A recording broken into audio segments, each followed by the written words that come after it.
Get down, don't move, and whatever you hear outside, don't make a sound. Those were the first words James Walker said to three strangers bleeding on his floor.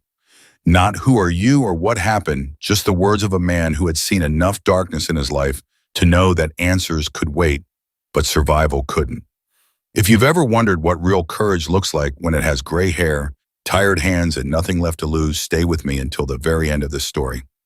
Subscribe to this channel, hit that notification bell, and drop a comment telling me what city you are watching from. I want to see exactly how far this old soldier's story can travel. The temperature outside James Walker's ranch had dropped to 11 degrees below zero by the time the first shot cracked the silence. He was sitting in his kitchen, the way he sat every night alone at the same wooden table where he used to eat dinner with his wife Margaret, a cup of black coffee cooling in front of him, the radio murmuring something he wasn't really listening to.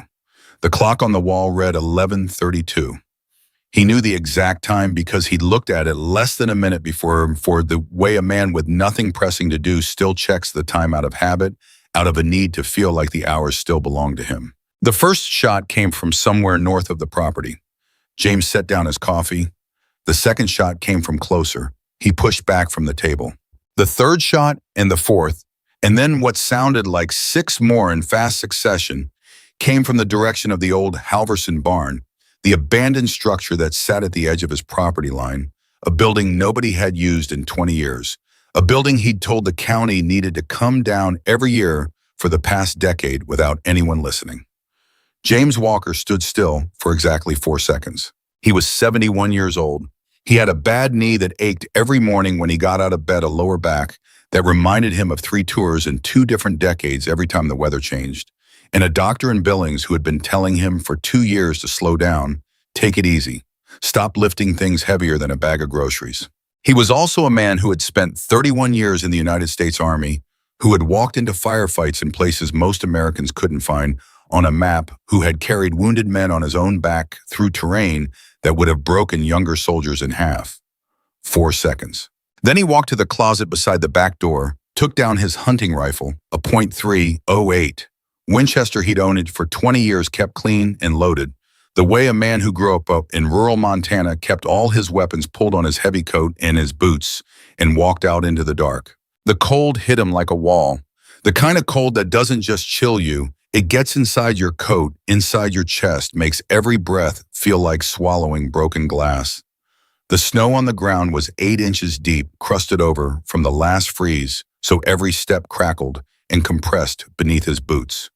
There was no moon worth speaking of, just a thin slice of pale light that did almost nothing against the darkness spread out across his land. He didn't take a flashlight. A flashlight makes you visible before it makes anything else visible.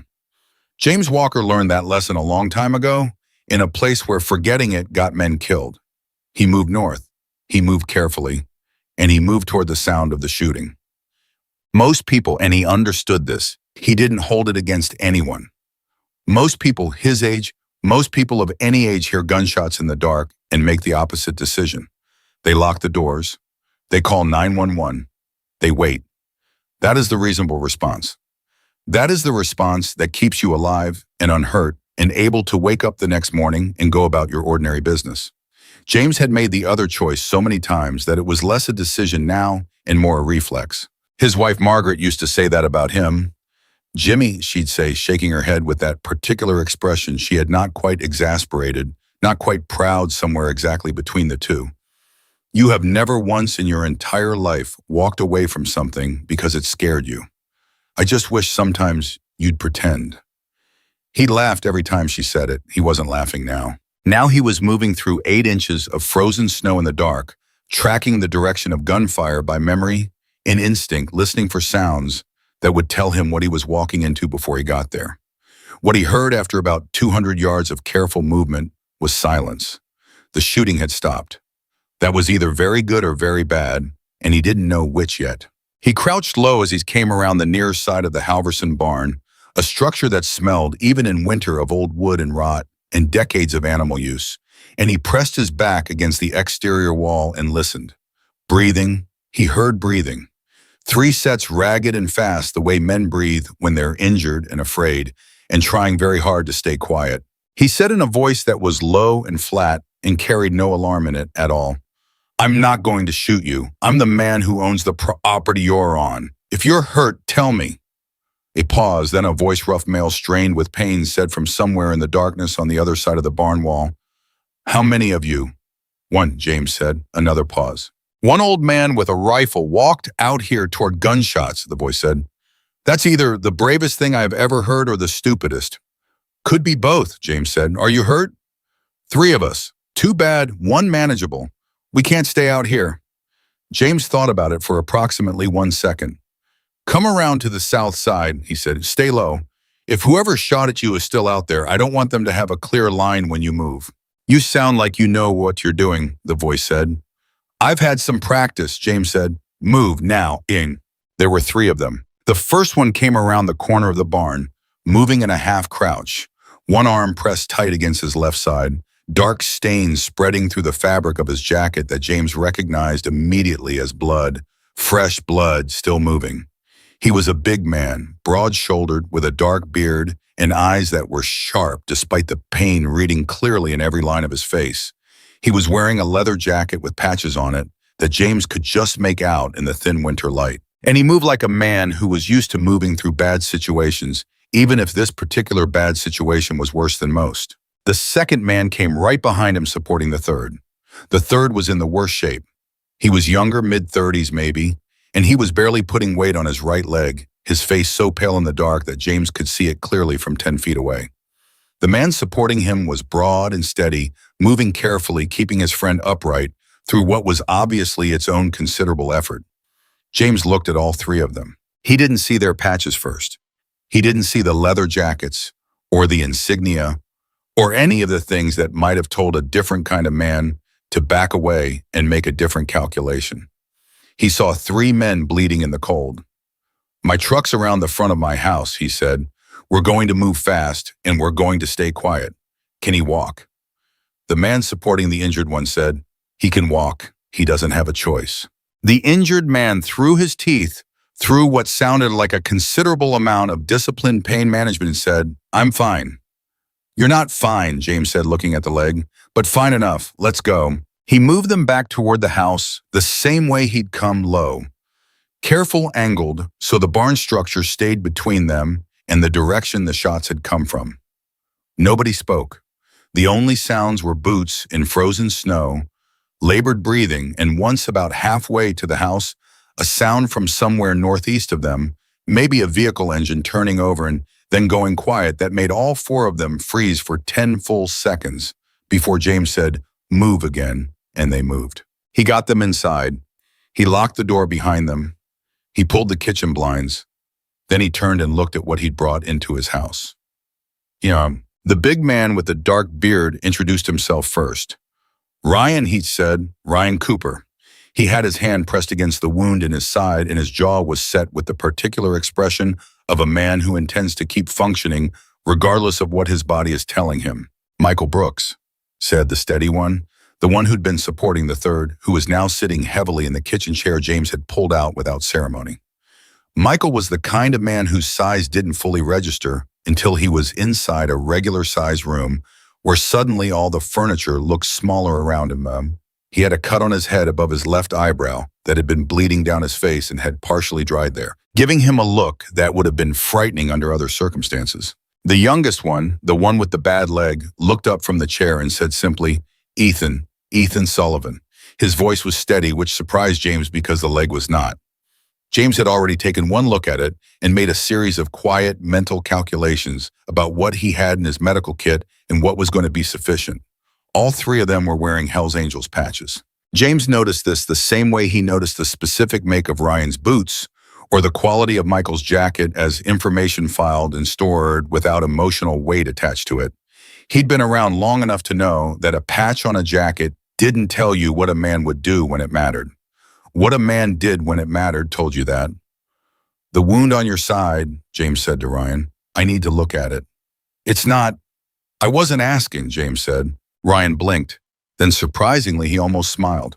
"All right," he said. James went to the closet off the hallway, the one where Margaret had always kept the serious first aid supplies because she had been married to him for 34 years and had understood that their household required more than a standard kit, and pulled out what he needed. When he came back, Ethan had his boot off, and Michael was examining the leg with a focus that suggested he wasn't looking at it for the first time. Through and through, James asked, looking at the leg. Yeah, Michael said. Clean. I've looked at it. You've looked at a lot of gunshot wounds, James said. It wasn't quite a question. Michael looked at him steadily. Some, he said. James pulled a chair to Ryan's side and began working on the wound, his hands moving with the particular competence of a man who had received field medic training at 22 and had never entirely forgotten it, because the things you learn under pressure have a way of staying with you, whether you want them to or not. Ryan hissed through his teeth. I know, James said. Hold still. You've been a medic, Ryan asked. Close enough, James said. What does that mean? It means I learned because I had to, James said. Hold still. While he worked, Ethan still in the chair, still holding his leg with both hands, but with the color slowly coming back into his face, said, You didn't ask. James kept working. Ask what? Who we are, why we were out there, what happened. Ethan paused. Most people would have led with those questions before they let three strangers into their house. James tied off the bandage on Ryan's side, checked the pressure, checked it again, and sat back. Most people didn't walk toward the gunshots, he said. I'll ask when I need to. Right now, I needed to stop the bleeding. Ryan looked at James with an expression that was difficult to read. Something that moved between assessment and something that wasn't quite disbelief, but was close to it, a man recalibrating what he was looking at. Who are you? Ryan said. James Walker, James said. This is my family's ranch. I've been on this land since before you were born. Now, he looked at all three of them and turned steady and unhurried. Who is trying to kill you, and why did they do it next to my barn? Michael and Ryan exchanged a look. Ethan said, We need to know we can trust you first. James said, 3 men are bleeding in my kitchen. I've got bandages on 2 of them. If I wanted you dead, you'd already be dead. I think that covers trust. He leaned back in his chair and crossed his arms. Talk. Ryan started. He talked slowly, at first the way men talk when they're not sure how much to give, measuring the person across from them against how much the information might cost if it lands wrong. But as he talked, and as James sat still and listened in the way James Walker had always been able to listen without impatience, without interruption, with the full and obvious weight of his attention, Ryan talked faster, and the words came with more force behind them. They had been in Montana for 6 weeks. They were not passing through. They were not there on club business in the way most people would assume. They had come specifically deliberately because of a name that had started showing up in conversations in 3 different states, a name attached to a pattern that once you saw it, you couldn't unsee. Richard Holloway. He's a land developer, Michael said, picking up the thread when Ryan paused to breathe carefully around his wound. Based out of Billings, big operation commercial real estate development, deals the kind of thing that gets written up in the business section and has its own charity events in a table at every city fundraiser. Public face is clean, Ethan added from the chair. Like impressive clean, the kind of clean that takes real effort to maintain. But underneath it, Ryan said, there's a whole other operation. We've been tracking it for 4 months. James said, what kind of operation? And the answer delivered between the 3 of them, filling in each other's sentences with the particular efficiency of people who had been working closely together for a long time, was this: Richard Holloway had been systematically targeting elderly veterans across Montana and Wyoming. Not with violence, not at first, with paperwork, with lawyers, with the particular kind of predatory patience that requires real sophistication to execute. He'd built a network of people who identified targets: elderly, former military living alone with valuable land holdings, diminished families, cognitive vulnerabilities, or financial difficulties that could be exploited. He used forged transfer documents, manipulated title records, fraudulent power of attorney filings. He had people inside county recorders' offices and at least one complicit notary in 3 different counties. By the time a veteran realized what had happened, if they ever did, the land was already transferred, the records were already filed, and the legal maze Holloway had constructed around the transaction was specifically designed to be too expensive and too complicated for an elderly man on a fixed income to fight. How many victims? James asked. Ryan said that we can confirm 27. Suspected? James said. A pause. Close to 50, Michael said. James was quiet. The kitchen was quiet. Somewhere outside, the wind moved across the snow and made the windows shudder slightly in their frames. We've been collecting evidence, Ryan continued. Documents, recordings, testimony from some of the victims' family members who figured out what happened. We have enough, or we had enough, to hand over to federal investigators and make it stick. He pressed his hand against his side again, checking the bandage. Someone found out. Tonight was supposed to be a message. Or maybe not just a message. They wanted to take us out before we could deliver what we had, Ethan said flatly. James looked at him. Did they get at the evidence? No, Michael said. It's safe, not here, but safe. Good, James said. And then he stood up and walked to the kitchen counter and picked up a piece of paper that had been sitting there for 3 days, a piece of paper he'd been trying to make sense of that had arrived in an envelope with a law firm's letterhead from Billings, a piece of paper that referred to a transfer of property and a filing in the county records in a name that was not his name as the authorized agent on record.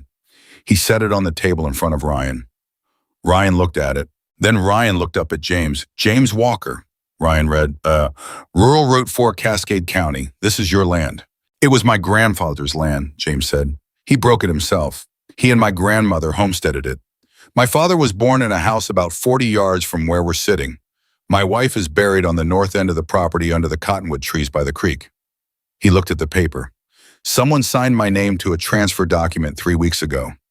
I don't have a lawyer in Billings. I have never spoken to any of the offices referenced in that letter. And according to that piece of paper, this land, my family's land, everything my grandfather worked for belongs to a holding company I have never heard of. Nobody spoke. Ryan's jaw was tight. Michael had both hands flat on the table. Ethan from the chair said quietly, he was going to take your land. He already tried, James said. I just didn't know who had done it yet. He looked at all three of them. Now I know. Ryan said, Mr. Walker. James, he said.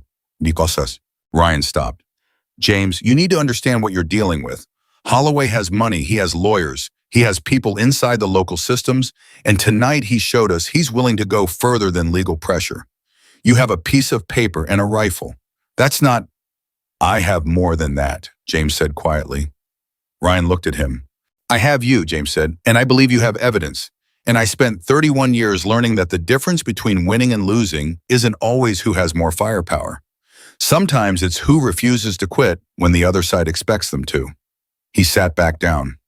So, tell me everything, all of it, and then we'll figure out what comes next. The three bikers looked at each other. And then Ryan Cooper, who had walked into a lot of rooms and trusted very few people in them, started talking. It took 2 hours. James made coffee, real coffee strong, the way Margaret had always complained he made it, and put food on the table because he could see that all three of them were running on empty, past the point of good judgment, and men who haven't eaten make worse decisions and bad decisions. Right now had a specific cost he wasn't willing to pay. Ryan and Michael ate while they talked. Ethan ate more carefully, one hand still pressed to his thigh, but he ate, and some of the tightness in his face eased as he did.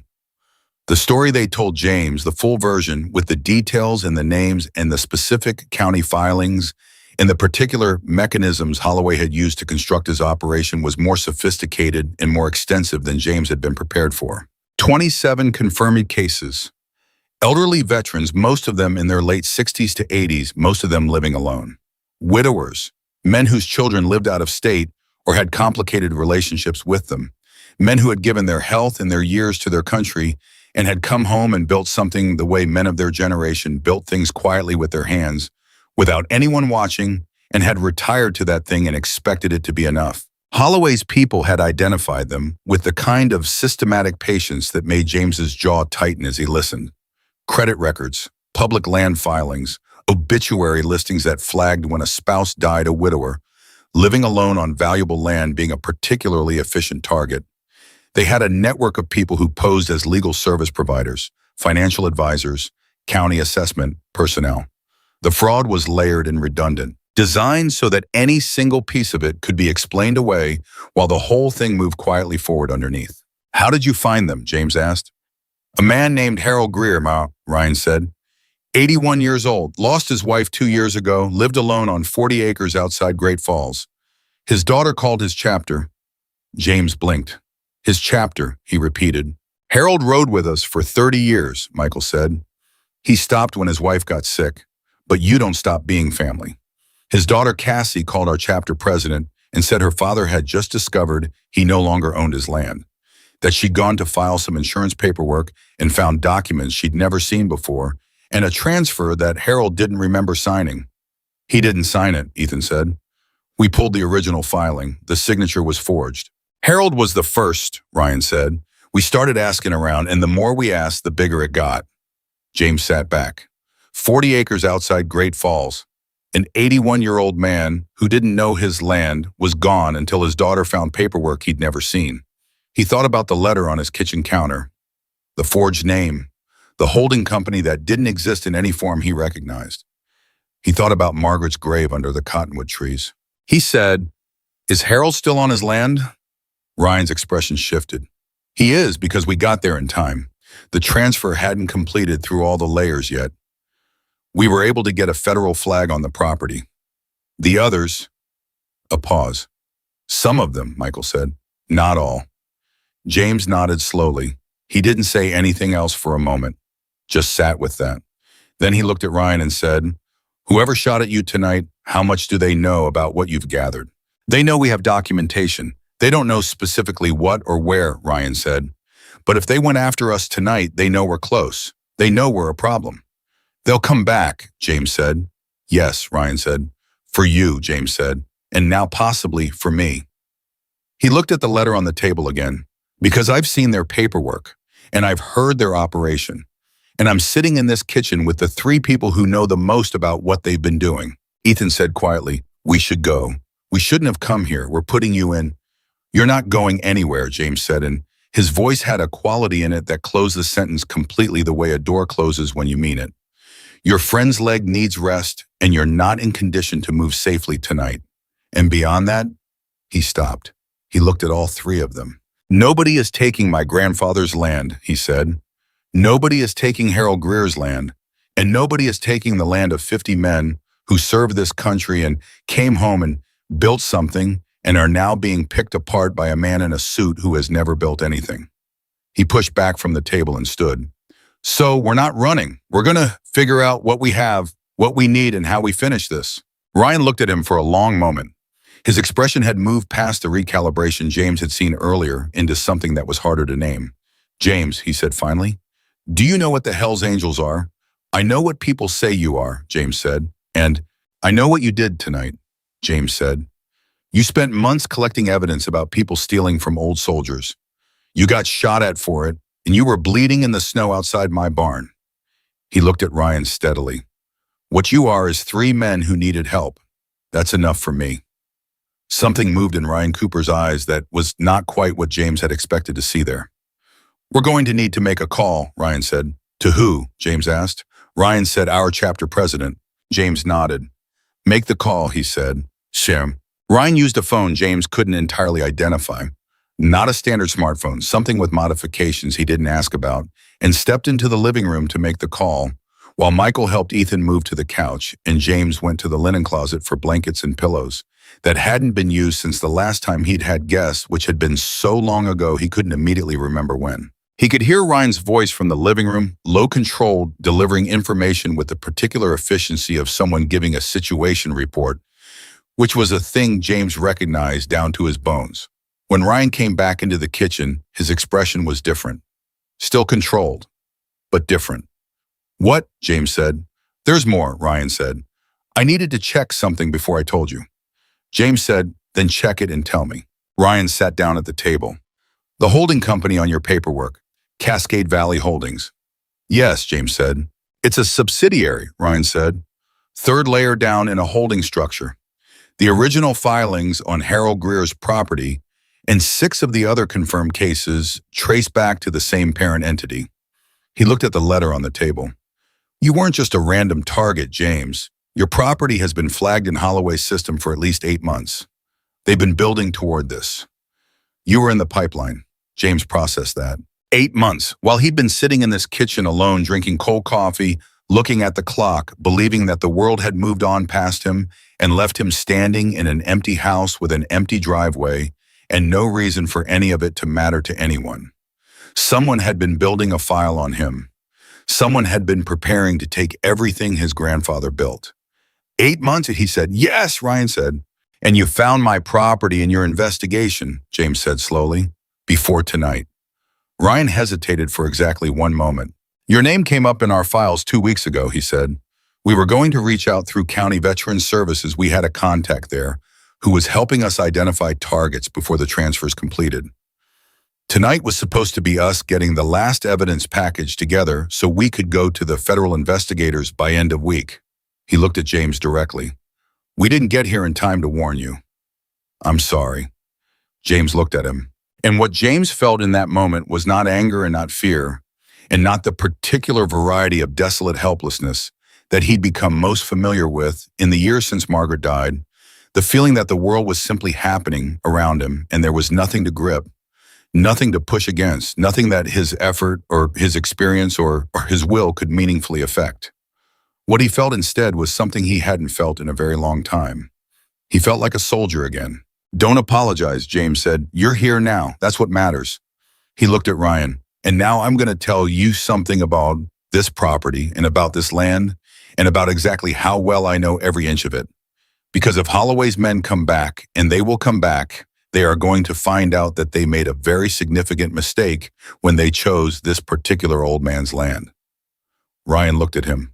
What kind of mistake, he said. James Walker picked up his coffee cup. The kind, he said, that they don't get to make twice. Ryan Cooper didn't sleep that night. Neither did James Walker.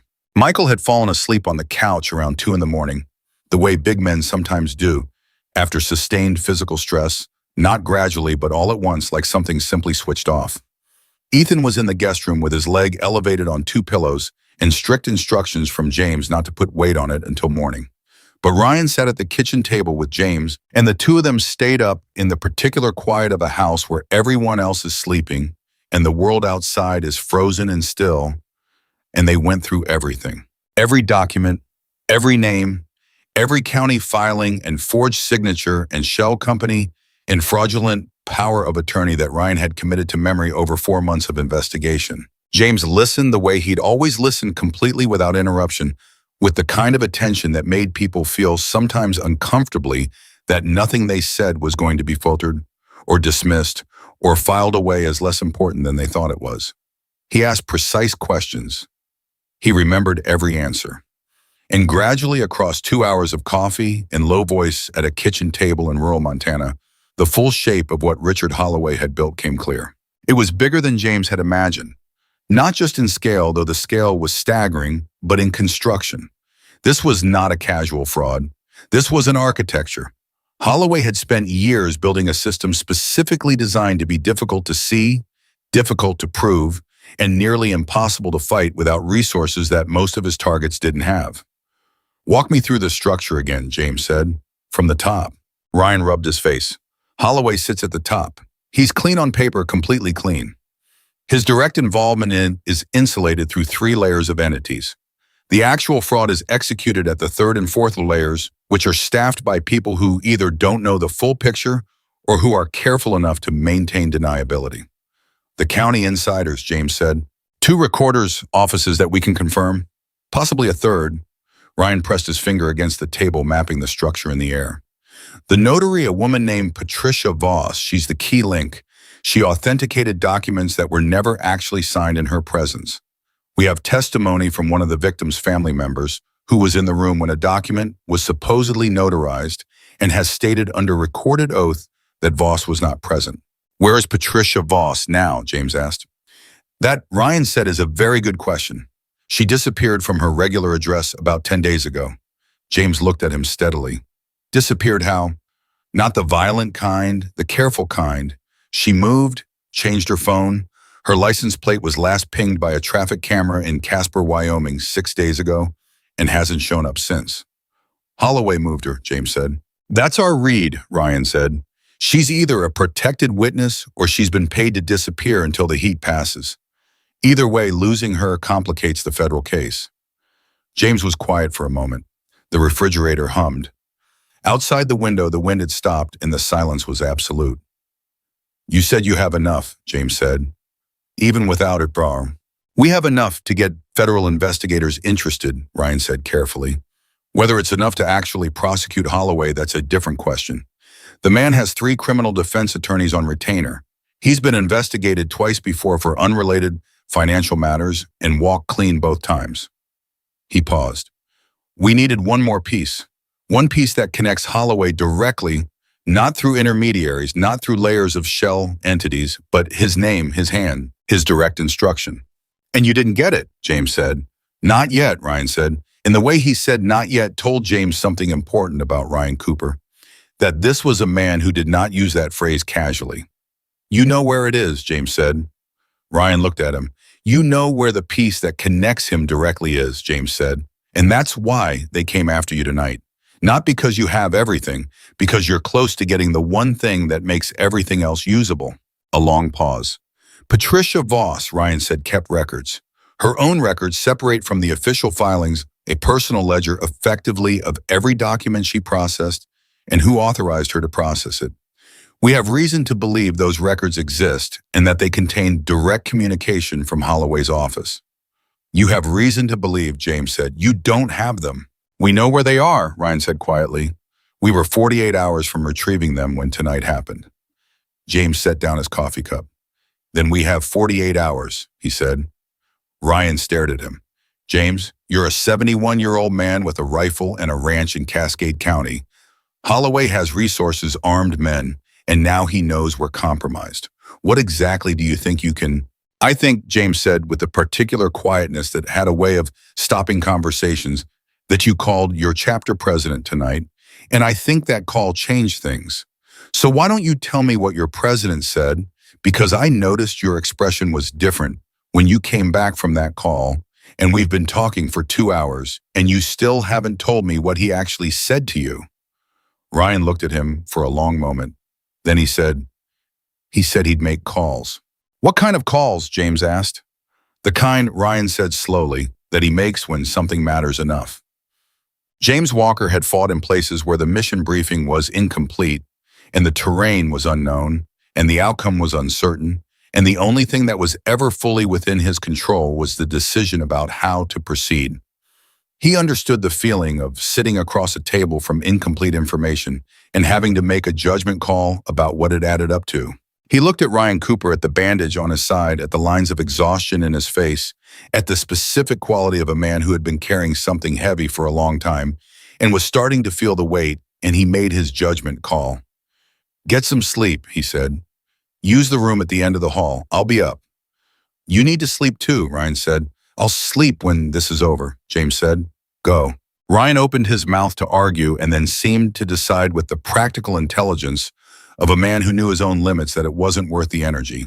He stood carefully, one hand briefly touching his side. If anything, I'll wake you, James said. Go.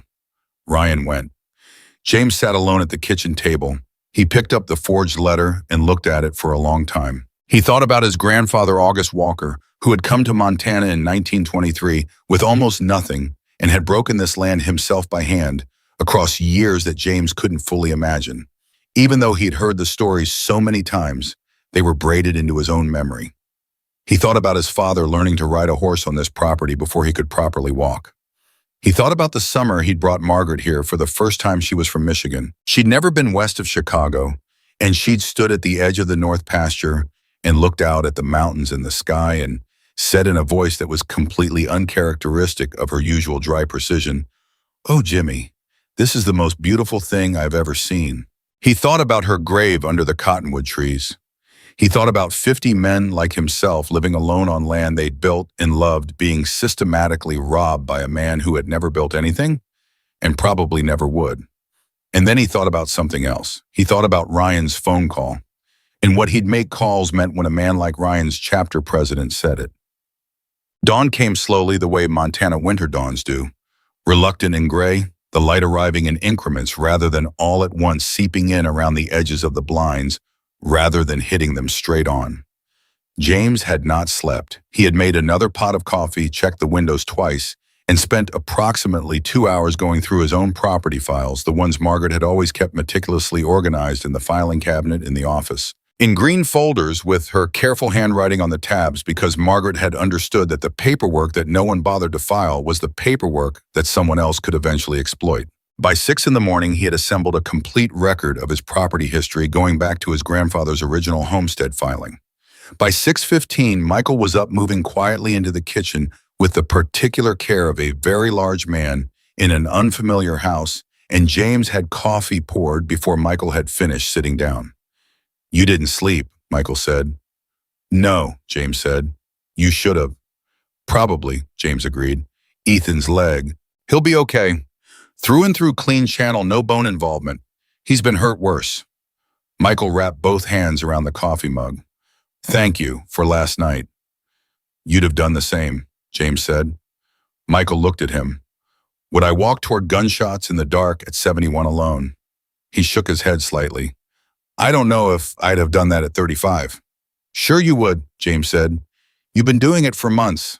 You just do it differently." Michael was quiet for a moment, then, "What do you know about us, the club?" "What I know isn't the point," James said. "What you've actually done is the point. You spent 4 months building a case against a man who was stealing from people like me. You got shot at for it. Those are the facts that matter to me." Michael studied him. "Most people our age, veterans especially, have opinions about motorcycle clubs." "I have opinions about a lot of things," James said. "But I learned a long time ago that opinions about categories of people are a lot less reliable than information about specific people. And specifically, you three showed up bleeding outside my barn last night after spending 4 months trying to help 50 veterans who don't know you exist." He looked at Michael over the rim of his coffee cup. "So, that's what I know about you." Michael Brooks, who was not a man who showed vulnerability readily or often, looked down at his coffee and said quietly, "Harold Greer, the man I told you about, 81 years old. He rode with us for 30 years. "You said," James said. "What I didn't say," Michael continued, "is that when we found out what had happened to his land, when Cassie called the chapter and explained what she'd found in her father's whole papers, Harold didn't cry. He didn't get angry, he just got very quiet. And he said to me, 'Michael, I put everything I had into that land, everything. And I thought it would be there after I was gone. I thought it was the one thing I'd leave behind that couldn't be taken.'" Michael stopped. James didn't say anything. "He was wrong," Michael said. "They almost took it. And he's 81 years old, and he doesn't have the energy to fight it, and he doesn't have the money to fight it, and he doesn't have people who can fight it for him. Or he didn't." Michael looked up. "That's why we've been doing this, it's not about the club. It's about Harold and the 50 men like him." James looked at Michael for a long time. "Tell me about Harold," he said. And so Michael told him. He talked about a man who had ridden for 30 years, who'd been a machinist before his retirement, who had a laugh that could fill a room, and hands so rough from decades of work that they felt like bark, who had visited his wife's grave every Sunday, without exception for the 2 years since she died, who grew tomatoes every summer in raised beds he'd built himself, who read Louis L'Amour novels and watched old westerns on a television set that was 12 years old, because he didn't see any reason to replace something that still worked. James listened and heard Harold Greer, and also heard something else, heard the specific echo of his own life in the broad strokes of another man's story, the way certain truths resonate at a frequency you feel in your chest rather than just your ears. "We're going to get Harold's land secured," James said when Michael finished. "And the others?" Michael looked at him. "You say that like it's decided." "It is decided," James said simply. The firmness in his voice, not aggression, not bravado, just the particular weight of a decision that has already been made and requires no further discussion, made Michael go quiet in a way that was its own kind of answer. Ryan was up by 7, moving stiffly, but with purpose, and Ethan appeared in the kitchen doorway at 7:30, putting weight on his leg, with the expression of a man who is aware that he is doing something, his body is protesting, and has made a deliberate choice to ignore the protest. "Sit down before you fall down," James said, without looking up from the files spread across the kitchen table. "I'm fine," Ethan said. "You're not fine, you're stubborn. Sit down." Ethan sat down. Michael slid a coffee in front of him without comment. Ryan had his phone out and was reading something with the focused stillness of a man processing information that matters. James watched him from the corner of his eye and waited. After about 3 minutes, Ryan looked up. "Marcus called back," he said. Your chapter president, James said. Yes, Ryan set the phone down. He made the calls last night. And, James said, riders are moving, Ryan said. The kitchen went very still. How many SO? Michael asked, and his voice had a specific quality in it, not quite disbelief, but the careful, controlled version of someone who is trying to calibrate how much to hope. He's not sure yet, Ryan said. Word went out to multiple chapters last night. He's been getting responses since about 4 this morning. Ethan said slowly. Word went out to who exactly? Ryan looked at him. Everyone, he said. The word landed in the kitchen like a stone dropped in still water, and the ripples of it moved through all 3 of them visibly. James watched this and said nothing because he was doing the translation in his head. Translating word went out to everyone from the language of a world he didn't fully know into implications he understood very well, which had to do with scale and with the specific power of a network that operates on loyalty rather than contract. How far, James asked. Ryan looked at him. We're in Montana. Word went south to Wyoming chapters last night, west to Idaho and Washington. There are riders out of Colorado and Nevada who Marcus has had contact with. He paused. This story, what happened here last night, what we've been doing, why we were shot at Marcus, told it straight. The old man who walked toward the gunshots, the veteran whose land was being stolen, the 50 veterans. And people are responding, James said. People are responding, Ryan said. James sat with that for a moment. He thought with a specific kind of absurdity about the last phone call he'd received on his kitchen landline, which had been from his insurance agent in Billings 3 weeks ago, about a policy renewal. He thought about how the silence of his phone had become so normal that he sometimes forgot there was anything else it could do. Ryan, he said, I need to understand something. Go ahead. What does riders are moving mean, James asked. Concretely, in terms of what happens next and when. Ryan looked at him steadily. It means that people who heard what happened here last night decided it mattered, and that they're going to show that it mattered in the way that they know how. By coming here, James said. Yes, Ryan said. To my ranch, James said. Yes, Ryan said. James looked down at the files on the table. He looked at Margaret's green folders with her careful handwriting. He looked at his grandfather's original homestead documents, the ones so old the paper had gone brown at the edges. Okay, he said. Ryan blinked. Okay, what's going on? Okay, James repeated. Then let's make sure we're ready when they get here. But before any of that, before the preparations, before what was coming, the morning brought something none of them had anticipated. James's phone rang at 8:47, not the cell phone he carried reluctantly and rarely used. The kitchen landline, the same number that had been associated with this property for 40 years, the number that used to ring for Margaret's quilting circle and his father's friends and neighbors who needed to borrow equipment and family members at Christmas. He looked at the number on the display. It was a Billings area code he didn't recognize. He picked it up. Mr. Walker, said a voice that was smooth and measured and carried the specific confidence of a man who is accustomed to his phone calls being received as a form of authority. My name is Gerald Patton. I'm a legal representative for Cascade Valley Holdings and several associated entities. I'm calling this morning as a professional courtesy. James said nothing. He stood at the kitchen counter with the phone in his hand, and he looked at Ryan Cooper sitting at his kitchen table, and he held up one finger in the gesture that meant wait and listen. Ryan went very still. A courtesy, James said. His voice was perfectly level. That's correct, Patton said. It's come to our attention that you may have had some confusion regarding certain property filings related to your Cascade County holdings. These matters are, I assure you, entirely resolvable through proper legal channels, and we'd be very interested in meeting with you at your convenience to... Mr. Patton, James said. Yes. How did you get this number? A slight pause. It's a matter of public. My number hasn't been in a public directory in 12 years, James said. My wife had it removed when she got sick because she didn't want solicitors calling. So I'll ask you again, how did you get this number? A longer pause. I'm not certain of the specific source. You're certain, James said. You just don't want to say. Which tells me that you have people who have done more research on me than a company with clean hands would need to do. He watched Ryan across the kitchen, who had pulled out his phone and was James realized recording. Now, I'm going to tell you something very clearly. Mr. Patton, I want you to listen to it very carefully because I want to make sure we understand each other completely.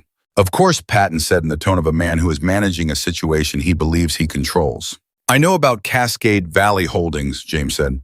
I know about the parent entity. I know about the forged transfer documents. And I know about Patricia Voss. And I know about the 27 confirmed cases and the approximately 23 additional suspected cases across Montana and Wyoming. I know about Harold Greer and the 40 acres outside Great Falls. I know about the network inside the county recorder's offices. He paused. And I know about Richard Holloway. The silence on the other end of the line was total. Then, Mr. Walker, I would strongly advise you to be very careful about making allegations that— I'm not making allegations, James said. I'm telling you what I know. And I'm telling you that what I know has already been shared with people who are going to share it further, and that the window in which any of this stays manageable for your client is closing faster than you probably think. He let that sit for exactly 2 seconds. Now, was there anything else you wanted to say to me as a professional courtesy? Another silence, shorter this time. I think, Patton said with the particular careful diction of a man who is recalculating in real time, that this conversation would be better continued through formal channels. Agreed, James said. Have your client's attorneys contact the FBI field office in Billings. That's where this is going anyway. Better if it comes from his side. And he hung up. The kitchen was completely silent. Ryan was staring at him. Michael had put down his coffee cup. Ethan from the chair said, Did you just call your shot to a Holloway lawyer? James set the phone down on the counter. I told him what we know, he said, which serves 2 purposes. 1, it tells Holloway that we're not scared and we're not stopping. And 2, it starts a clock. A clock for what? Ryan asked. For him to make a mistake, James said. A man like Holloway, a man who has operated without real opposition for years, when he finds out that his operation is exposed and the people exposing it are not running, he's going to do something. And when a man who is used to winning makes a move from a position of desperation, that's when he makes the kind of mistake that hands you the case. Ryan looked at him for a long moment. You have done this before, Ryan said. Not exactly this, James said, but pressure and patience. Yes, a long time ago. That call is going to accelerate things, Michael said. The way he said it was not quite a warning, more like a man confirming a calculation out loud. Yes, James said. Holloway knows we're here, Michael said. He knows you're involved. He knows you know what we know. He's going to move.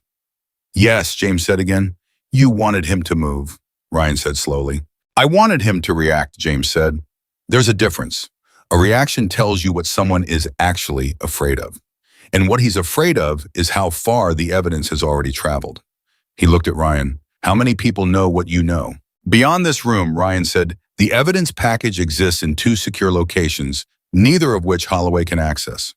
Our chapter president has a summary, and Marcus has, as of last night, shared the core information with riders across several states. So the information isn't contained anymore, James said. It's already moving. And Holloway's lawyer just confirmed they know we're talking, which means Holloway knows that even if he tries to act against us directly, it's already too late to make the information disappear. Ethan said, So what was that call actually about? It was a warning, James said. They were hoping I was scared, hoping I'd take an exit, some kind of settlement, offer wrapped in legal language. Property dispute resolves small payment. Everyone walks away quietly. He shook his head. Instead, he knows I'm not scared and I'm not quiet, and the people who are with me aren't running. Ryan said, and that changes his calculation. It changes his calculation, James confirmed. And when his calculation changes, he'll move. And when he moves, we need to be ready. He sat back down at the kitchen table and pulled one of Margaret's green folders toward him. Now, he said, looking at Ryan, the Patricia Voss ledger. You said you knew where it was. Tell me. The answer was not what James had expected. The ledger, Voss's personal record of every fraudulent document she'd processed, the single piece of evidence that could place Richard Holloway's direct authorization on the entire operation, was not in some secure location or hidden vault or remote server. It was in a storage unit in Missoula, a storage unit rented in Voss's sister's name. And the sister had contacted Ryan's chapter 3 days ago because she was frightened. She didn't know what her sister had been involved in, Ethan explained. Not specifically, She knew Patricia had been acting strange for months, knew she'd suddenly had more money than usual, knew she was scared but wouldn't talk about why. When Patricia disappeared 10 days ago, the sister found a key in a coffee can in Patricia's kitchen with a unit number written on the tag. She opened the unit, James said. She looked inside, Ethan said, saw boxes of files and a sealed envelope with her sister's name on the outside. She didn't open the envelope, but she found our contact information. We'd left cards with a county veterans services office we work with, and she called. You were going to go get it, James said, before last night. 2 days from now, Ryan said. We had a meeting set with a federal contact in Billings for Thursday.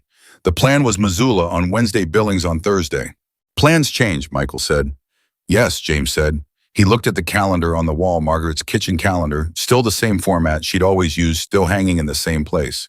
Today was Tuesday. Wednesday is tomorrow. We're not exactly mobile right now, Ethan said, gesturing at his leg, with something that was almost a laugh, but not quite. I am, James said, 3 sets of eyes fixed on him. James, Ryan said carefully. I've been driving in Montana in winter for 50 years, James said. Missoula is not a difficult drive. I know where the storage facilities are. My cousin ran one for 15 years. And Holloway's men are looking for 3 bikers, not a 71-year-old man in a truck who looks like he's running errands. He looked at Ryan. Call the sister. Tell her I'm coming. Tell her to trust me. You can't just, Ryan started. Ryan. James said his name with the particular weight he used when patience was becoming its own kind of statement. That ledger is 48 hours from being in your hands. The riders your chapter president called are moving toward Montana right now. Holloway is going to make a move because I gave him a reason to move quickly. All of these things are happening at the same time, and they are going to intersect in the next 48 to 72 hours. He looked at all 3 of them. What I can do right now that none of you can do is drive to Missoula without attracting the attention of anyone looking for 3 injured bikers. So that is what I'm going to do. The kitchen was quiet. Michael said to Ryan, he's not wrong. Ryan looked at James for a long moment, assessing. The way Ryan Cooper looked at things thoroughly without the benefit of the doubt, but without prejudice, either trying to see what was actually there rather than what he expected. Her name is Carol Yates, Ryan said finally. Patricia's sister. She's 63 lives alone. She's scared. She needs to hear your voice before she trusts you. Then let me talk to her, James said. Ryan looked at him one more beat. Then he picked up his phone and dialed. The phone rang twice. A woman's voice answered, tight, careful, the voice of someone who had been checking the number before picking up. Yes. Ms. Yates, Ryan said. I'm going to put someone on the phone. His name is James Walker. He's a veteran, he's been helping us, and we'd like him to come pick up what your sister left. I need you to hear his voice and tell me if you're okay with that. A pause. Put him on, she said. Ryan handed the phone to James. And James Walker, who had given orders and taken them, who had held scared people steady in dark places more times than he could count, took the phone and said simply, Mrs. Yates, my name is James Walker. I live on a ranch in Cascade County. Richard Holloway tried to steal it from me the same way he stole from your neighbors in your community. I'm not going to let him. And I'd like to come get what your sister left, if that's all right with you. A long silence. Then Carol Yates said in a voice that was quieter and steadier than the one she'd started with, When can you be here? James looked at the clock. By noon, he said. He left at 9:15. Before he went, Ryan pulled him aside in the hallway, just the 2 of them, and said, If anything feels wrong in Missoula, if anything looks off, anyone following you, anyone at the storage facility who shouldn't be there, you leave. You don't go in. You call me. Understood, James said. I mean it, Ryan said. You're not expendable in this. You're not. He stopped. James looked at him. Ryan said in a different tone, You're the reason this matters. You walking out your door last night. You bringing us inside. You being the kind of man who does that, that's why Marcus's phone started ringing at 2 a.m. and why riders are on the road right now. You understand that? James didn't say anything for a moment. I understand, he said finally. I'll call when I have it.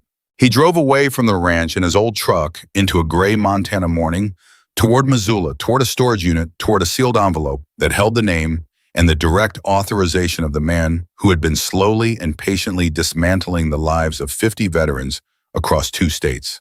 He drove past the Halverson barn.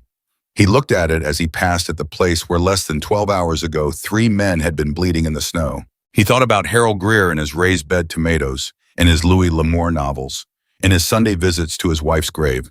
He pressed down on the accelerator and drove. And in his kitchen, Ryan Cooper sat at the table with Margaret's green folders spread in front of him and his phone in his hand, watching the road through the window until the truck disappeared in what he felt was something he hadn't been entirely prepared for, which was the specific, unsettling feeling of having given the most important piece of their entire operation to a 71-year-old man with a bad knee, because that 71-year-old man was beyond any reasonable doubt the most capable person in the room. James Walker made it to Missoula in 2 hours and 40 minutes.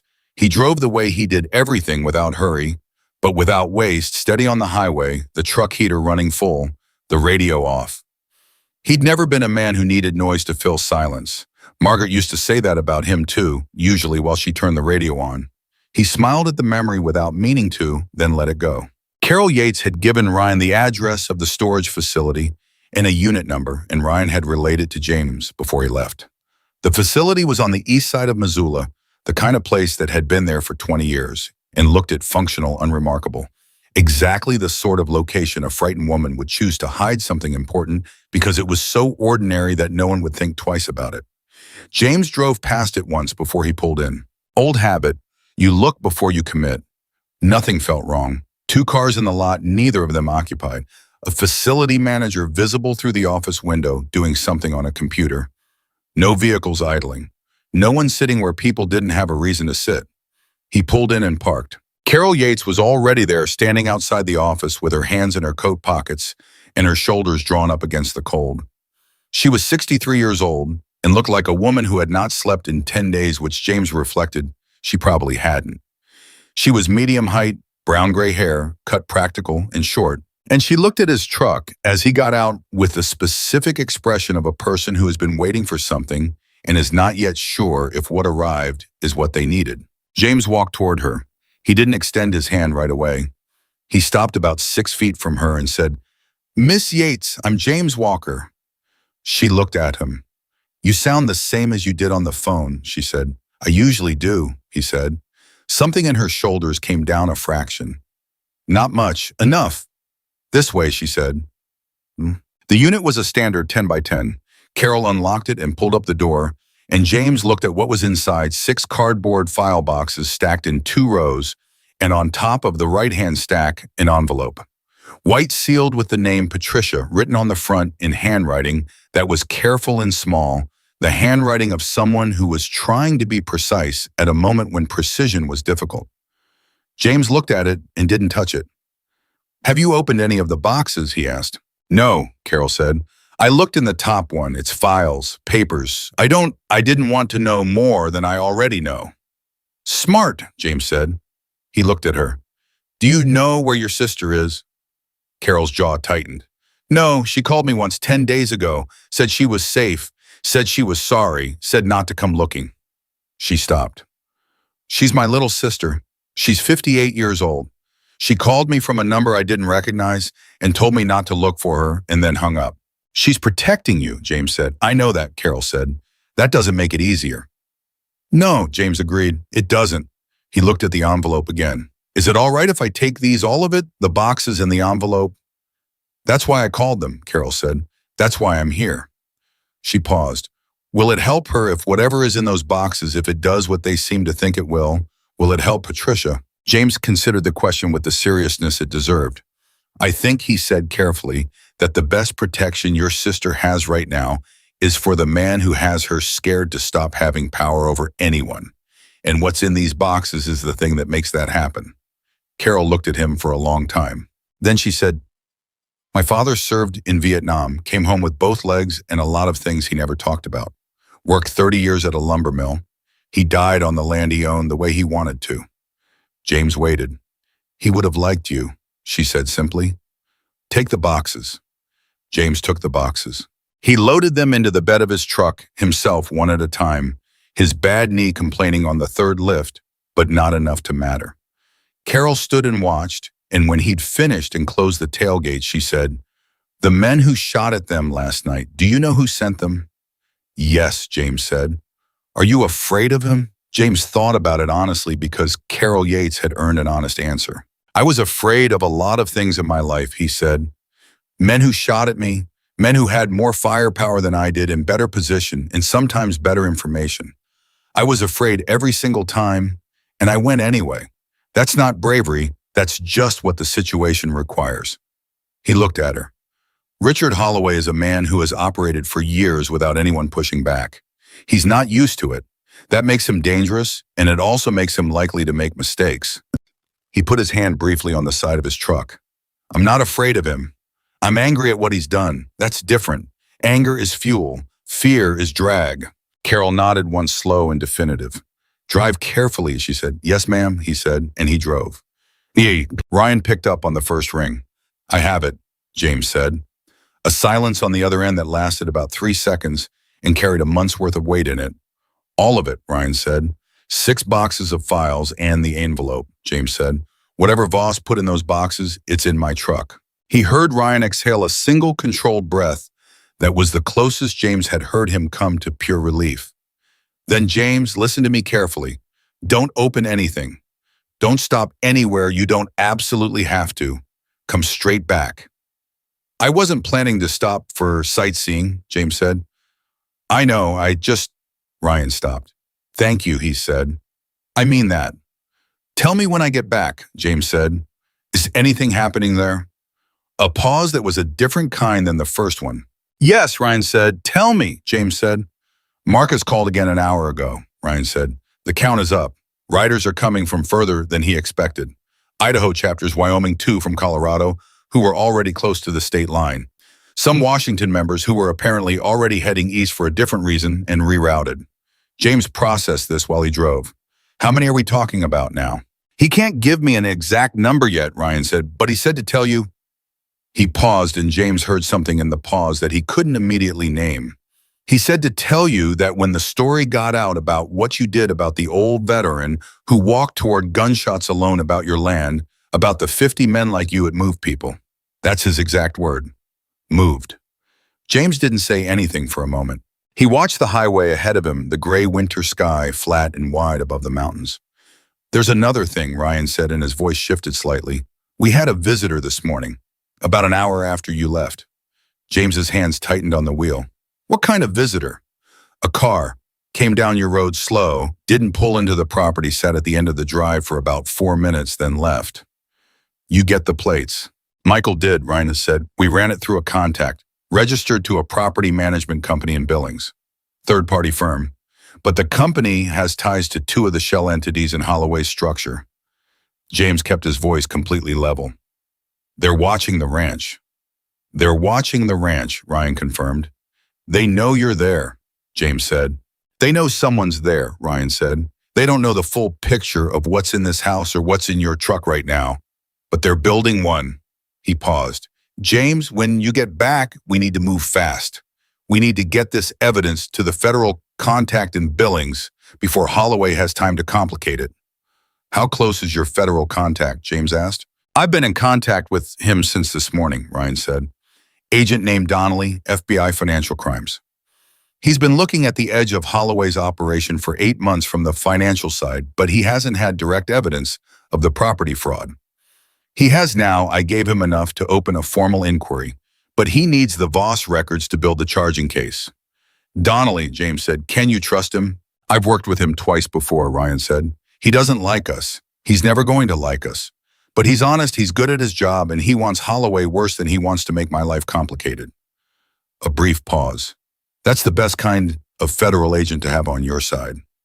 All right, James said. I'll be there in 2.5 hours. We'll figure out the transfer then. Drive straight, Ryan said. And James. I know, James said. I'll call if anything's wrong. He hung up. He drove. And he didn't see the dark SUV that picked him up approximately 8 miles west of Missoula and maintained a careful, consistent distance behind him for the next 40 minutes.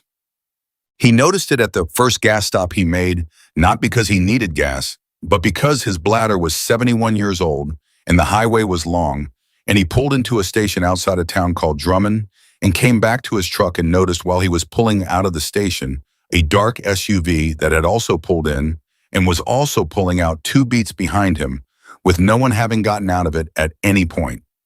James looked at the SUV in his rearview mirror. He thought about Ryan's instruction, if anything feels wrong, call me. He drove another mile. He picked up his phone and called Ryan. I have a tail, he said when Ryan answered. How many vehicles? Ryan's voice was immediately sharp, every trace of anything else gone from it. One that I can see, James said. Dark SUV, Montana plates. Stayed with me from Drummond. Could have picked me up before that I was watching the road. Can you lose it? James looked at the highway ahead of him, then at the rearview mirror. I'm 71, he said. Not dead. What do you need me to do? Keep driving, Ryan said. Speed, distance, route, everything normal. Do not let them know you've made them. Where exactly are you? Coming up on Garrison, James said. He heard Ryan moving, heard him talking to Michael in the background. Quick clipped exchange he couldn't fully make out. Okay, Ryan said. James, there are 2 riders from the Helena chapter who arrived here an hour ago. They're ahead of the main group. I'm going to send them toward you on the highway. Send them, James said. They'll make contact before Deer Lodge, Ryan said. When they do, they're going to create a reason for that SUV to think twice about following you onto a ranch with a yard full of motorcycles. A brief pause. You're going to be okay. I know I'm going to be okay, James said without heat. I've been in tighter spots than being followed by an SUV on a highway in broad daylight. Just send the riders. Already done, Ryan said. James hung up.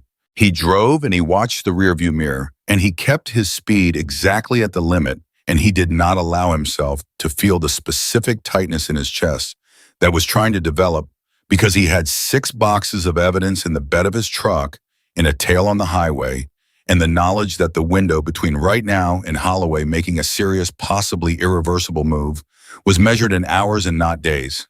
He drove. And 11 minutes later, east of Drummond on the westbound lane, 2 motorcycles appeared coming toward him. Big bikes riding side by side, 2 men in leather moving at exactly the speed of traffic. As they passed him, the rider on the right looked directly at James's truck. Not at James, at the truck, registering it. They continued past. James watched his rear view. The 2 motorcycles looped. He couldn't see exactly how or where, but 2 minutes after they'd passed him going west, they were behind him, going east, and they were behind the dark SUV. The SUV's following distance increased, then increased again. Then about 4 miles later, the SUV took an exit. James let out a single long breath. His phone buzzed, a text from a number he didn't have saved. You're clear. We're behind you. See you at the ranch. James Walker had been an Army man his entire career. He had worked with allies of every description in conditions of every difficulty, and he had learned that the quality of the person beside you mattered infinitely more than the category they came from. He texted back 2 letters okay and drove home. He pulled into the ranch at 12:58. He didn't count the motorcycles in his driveway because he didn't have time, but he registered that there were more than 2, and that the 2 who had followed him home were now parked beside 3 others he hadn't seen before, and that the number would have surprised him 12 hours ago and didn't surprise him now. Ryan was at the truck before James had the door fully open. You're all right, Ryan said, not a question of confirmation. I'm all right, James said. Michael was already at the tailgate. Ethan was in the doorway of the house, way carefully on his good leg. Watching the road the way a man watches a road when he's been reminded recently that roads can produce bad things without warning. They got the boxes inside. Ryan opened the first one right there on the kitchen table. Margaret's green folders pushed to the side to make room. And what was in it was exactly what they'd hoped, files organized, dated with Patricia Voss's handwriting on the tab of each folder, dates, names, notary, numbers, document, reference codes. This is the record of every filing she processed. Ryan said, his voice controlled and quiet and vibrating underneath with something that was too large to be fully contained. Every single one. Open the envelope, Michael said. Ryan looked at it, the white envelope with Patricia on the front. He picked it up, looked at it for one moment, then he opened it. Inside was a single folded letter, handwritten 3 pages. And underneath the letter, 2 things, a USB drive and a photograph. Ryan read the letter. His face as he read went through a series of expressions that were difficult to read individually but added up to something clear. This was what they'd needed. When he finished, he set the letter down and looked at James. Voss kept her own communication records, he said. Emails printed out and signed. Direct email correspondence between her and a man named Andrew Cole Holloway's chief operating officer. Instructions for specific fraudulent filings. Authorization codes, and he held up the USB drive. She saved digital copies. James looked at the drive. She was protecting herself, he said. She was protecting herself, Ryan confirmed. She knew what she was doing and was wrong. She knew Holloway would throw her to the wolves if anything went sideways. So she kept proof that she was acting under direct instruction. He set the drive down on the table. This isn't just evidence of the fraud. This is a direct chain of authorization from Holloway's office to the specific fraudulent acts. He paused. This is the case, James. This is what makes the case. The kitchen was very quiet. Then James said, "Call Donnelly."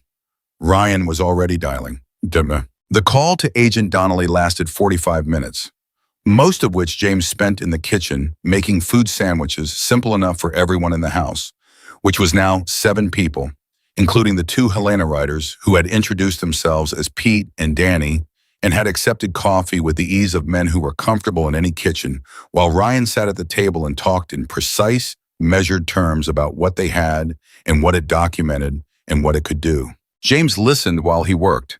He listened to Ryan explain the chain of evidence, the Voss records, the direct authorization, the 27 confirmed cases, the pattern that connected them. He listened to the pauses where Donnelly was presumably responding, and he read those pauses from Ryan's face and body, the slight forward lean when Donnelly said something significant, the one moment when Ryan closed his eyes for exactly 2 seconds with what James recognized as controlled relief. When Ryan hung up, he looked at James. "He's coming here," Ryan said. "Today. He's bringing another agent, and he wants to take possession of the Voss records directly." He paused. He said, and this is his exact phrasing, that what we've described constitutes the most complete evidence package he's seen in 8 years of financial crimes investigation. "When?" James asked. "He'll be here by 5, Ryan said. James looked at the clock. It was just after 2, 3 hours. He set the last sandwich plate on the table and said, "Then we have 3 hours to make sure everything is organized and accounted for before he gets here. Let's go through it." They went through it, all of it, box by box, folder by folder. Ryan narrating and James and Michael cross-referencing against Ryan's existing documentation the months of records Ryan and the team had assembled, the victim testimony, the county filing irregularities. The Voss records slotted into the existing evidence like the keystone of an arch, completing connections that had been present but unprovable, naming names that had previously been protected behind layers of corporate structure, establishing timelines that made the intent clear and the authorization undeniable. By 3:30, they had a complete inventory. By 4, they had it organized in the sequence that would be most useful for a federal investigation. And at 4:11, James's phone rang. Not the landline this time. His cell. An unknown number. He answered it. "Mr. Walker." The voice was different from Patton's. Where Patton had been smooth and lawyerly, this voice was flat and unhurried and carried in it the specific quality of someone communicating a fact rather than making a negotiation. "I think you know why I'm calling." James looked at Ryan across the table. Ryan saw his expression and went very still. "Tell me," James said. "You made a mistake this morning," the voice said. "Speaking to Patton the way you did, taking a drive to Missoula. The people you're associating with have made your property a focal point of a problem that doesn't need to be your problem." A pause. "You're a veteran. You've served your country. You have a right to live out your remaining years on your family land in peace. That is something we can ensure." "In exchange for what?" James said. "For stepping back," the voice said. "The evidence you retrieved today, leave it where it is. Don't transfer it. Don't discuss it. Make a call to the bikers in your house and tell them you've reconsidered. In 3 days, the documentation errors on your property will be corrected. You'll receive written confirmation, and none of this will touch you." James looked at the table, at the organized folders, at the USB drive sitting on top of them, at the photograph which showed Richard Holloway in conversation with Andrew Cole, dated, and clear in a setting that provided context no court would be able to ignore. He thought about Harold Greer. He thought about 50 men. He thought about Patricia Voss, somewhere he didn't know, calling her sister from an unknown number to say she was sorry. Let me ask you something, James said. Go ahead, the voice said. The men you sent last night, James said. The ones who shot at 3 people outside my barn. Were those your men or Holloway's men? A pause. That's not a relevant question to us. It's relevant to me, James said, because attempted murder is a specific charge, and the FBI field agent who will be at my property at 5 o'clock today is going to be very interested in that question, along with all the other questions. He paused. So if you have anything you'd like to say to me that isn't an offer I'm going to refuse, now is the time.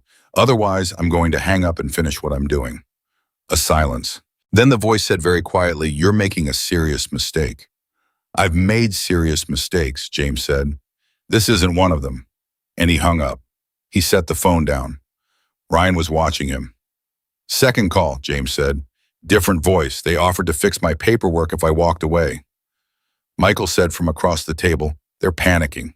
"They're compressing," James said, "which means they know how much time they have, and it's not much." He looked at Ryan.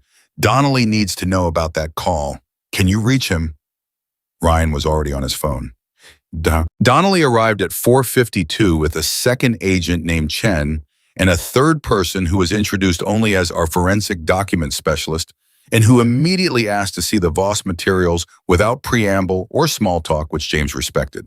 Donnelly was 52, thick-set, with the permanently tired expression of a man who had spent too many years watching bad actors use complexity as a weapon and had made peace with the fact that his job was to outlast the complexity rather than defeat it quickly. He shook James's hand in the front hallway and looked at him with the particular assessing attention of a federal investigator who has been told something about you and is now deciding how much of it is accurate. "Mr. Walker," he said. "Agent Donnelly," James said. "Cooper tells me you're the reason we have the Voss records," Donnelly said. "Ryan and his team are the reason there are Voss records to have," James said. "I went and picked them up." Donnelly studied him for one more second. Then something in his expression settled. "All right," he said. "Show me." They showed him. It took 90 minutes. Donnelly's specialist went through the Voss folders with surgical precision, making notes, occasionally asking Ryan specific questions about chain of custody, and Ryan answering with the same precision back. Chen documented the USB drive and the photograph, handling both with the kind of care that made it clear he understood what he was holding. Donnelly himself sat at the kitchen table, Margaret's kitchen table, where last night 3 men had been bleeding, and this morning James had spread his grandfather's property files and read the Voss letter twice. When he finished the second read, he set it down and looked at Ryan. "How long have you been building this?" he said. 4 months, Ryan said. 4 months, Donnelly repeated. He looked at the organized folders, at the USB drive in Chen's evidence bag, at the photograph. "You understand that a federal investigation of this scope would typically take 2 to 3 years to reach this stage." "We had motivation," Ryan said. Donnelly looked at James. "Harold Greer," he said, "one of the confirmed victims. I have his name from the preliminary information Cooper sent." "I've been told about him," James said. "He's a real person," Donnelly said. 81 years old. His daughter filed a complaint with our office 6 months ago. We opened a preliminary inquiry, but we didn't have enough to move forward." He tapped the table once.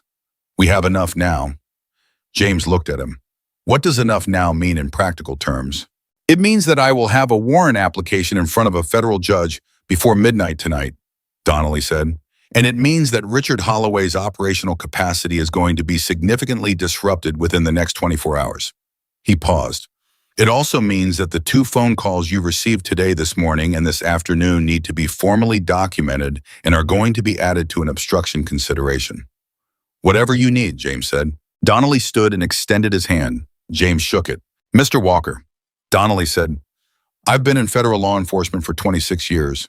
I have worked with a lot of people in a lot of circumstances." He looked at James steadily.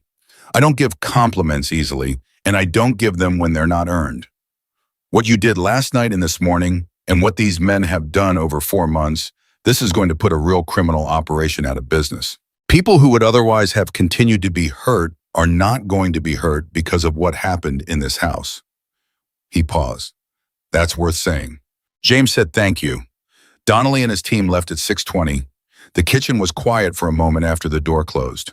Then Ethan, still in the chair, still managing his leg, but with a quality in his face now that had not been there the night before, a loosening of something that had been held very tight for a very long time, said, "Is it over?" "The evidence is over," Ryan said. "The delivery is over. The rest is Donnelly's now." He looked at his phone. He'd been checking it throughout the last hour between moments with Donnelly reading messages that James hadn't asked about. He looked up now, and what was in his face was something James hadn't seen there before. Not quite disbelief, not quite awe, but the specific expression of a man confronting a reality that has exceeded what he allowed himself to imagine. "Ryan," James said, "what is it?" Ryan set the phone down on the table. He looked at James. "Marcus just updated the count," he said. James waited.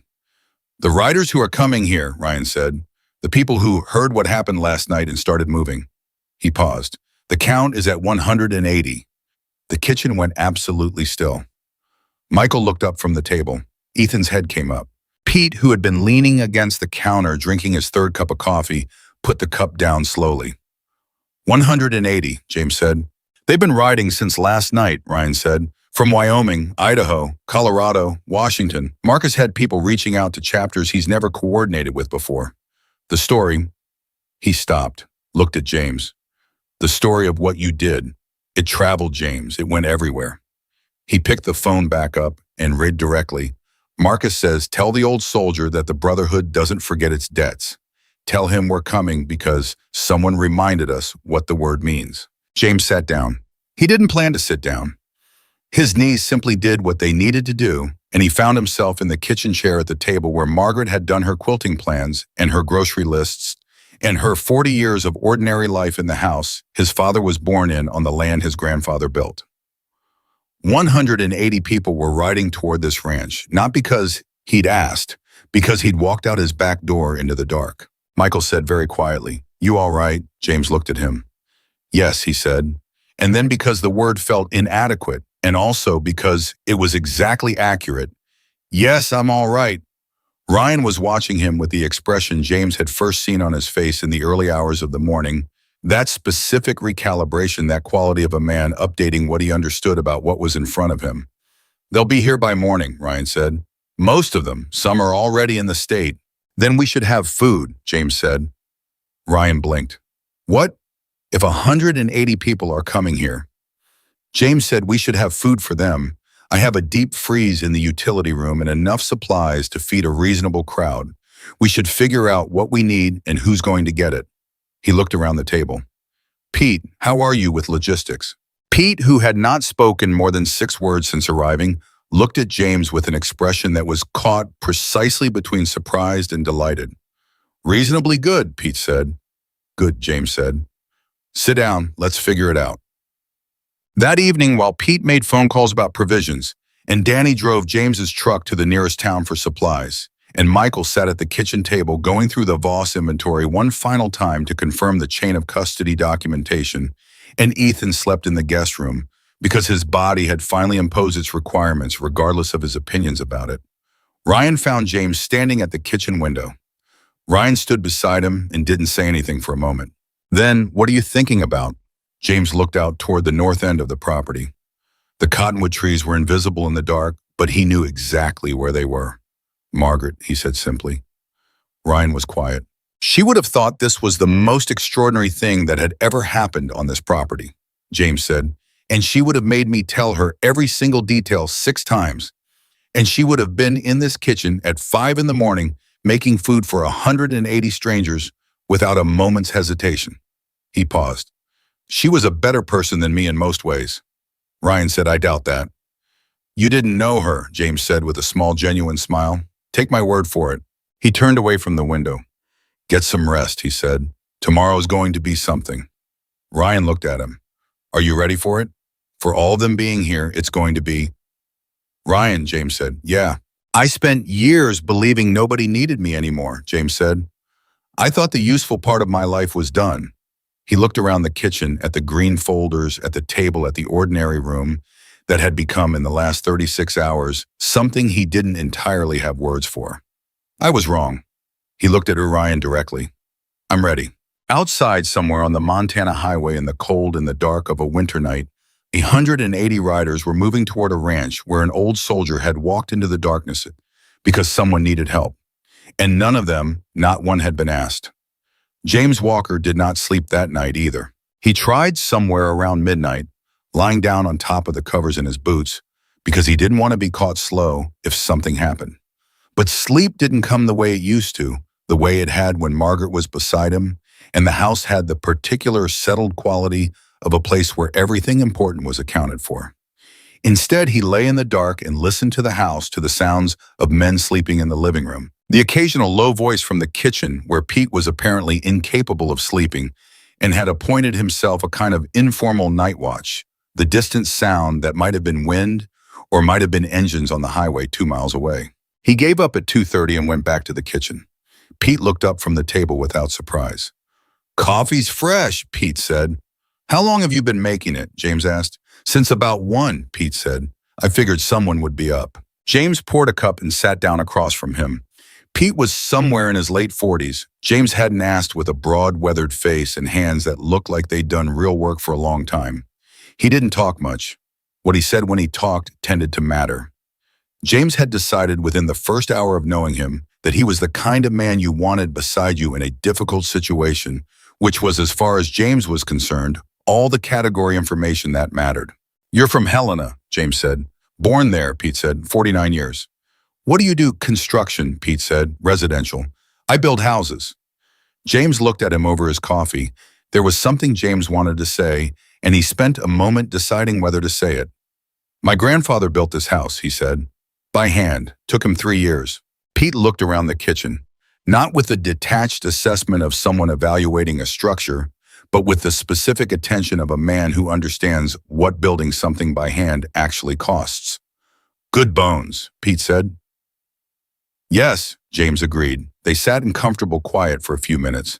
Then Pete said, "The 180. I want you to understand something about that number." James looked at him. "Marcus doesn't ask for things like this lightly," Pete said. "He's chapter president. For a reason, he reads situations and he reads people, and he almost never calls something that he's not certain about. When he put the word out last night, some people came because Marcus asked. That's real and it matters." He paused. "But a lot of them, most of them, if I'm honest, came because of the story itself. The old soldier who walked toward the gunshots alone." He looked at James directly.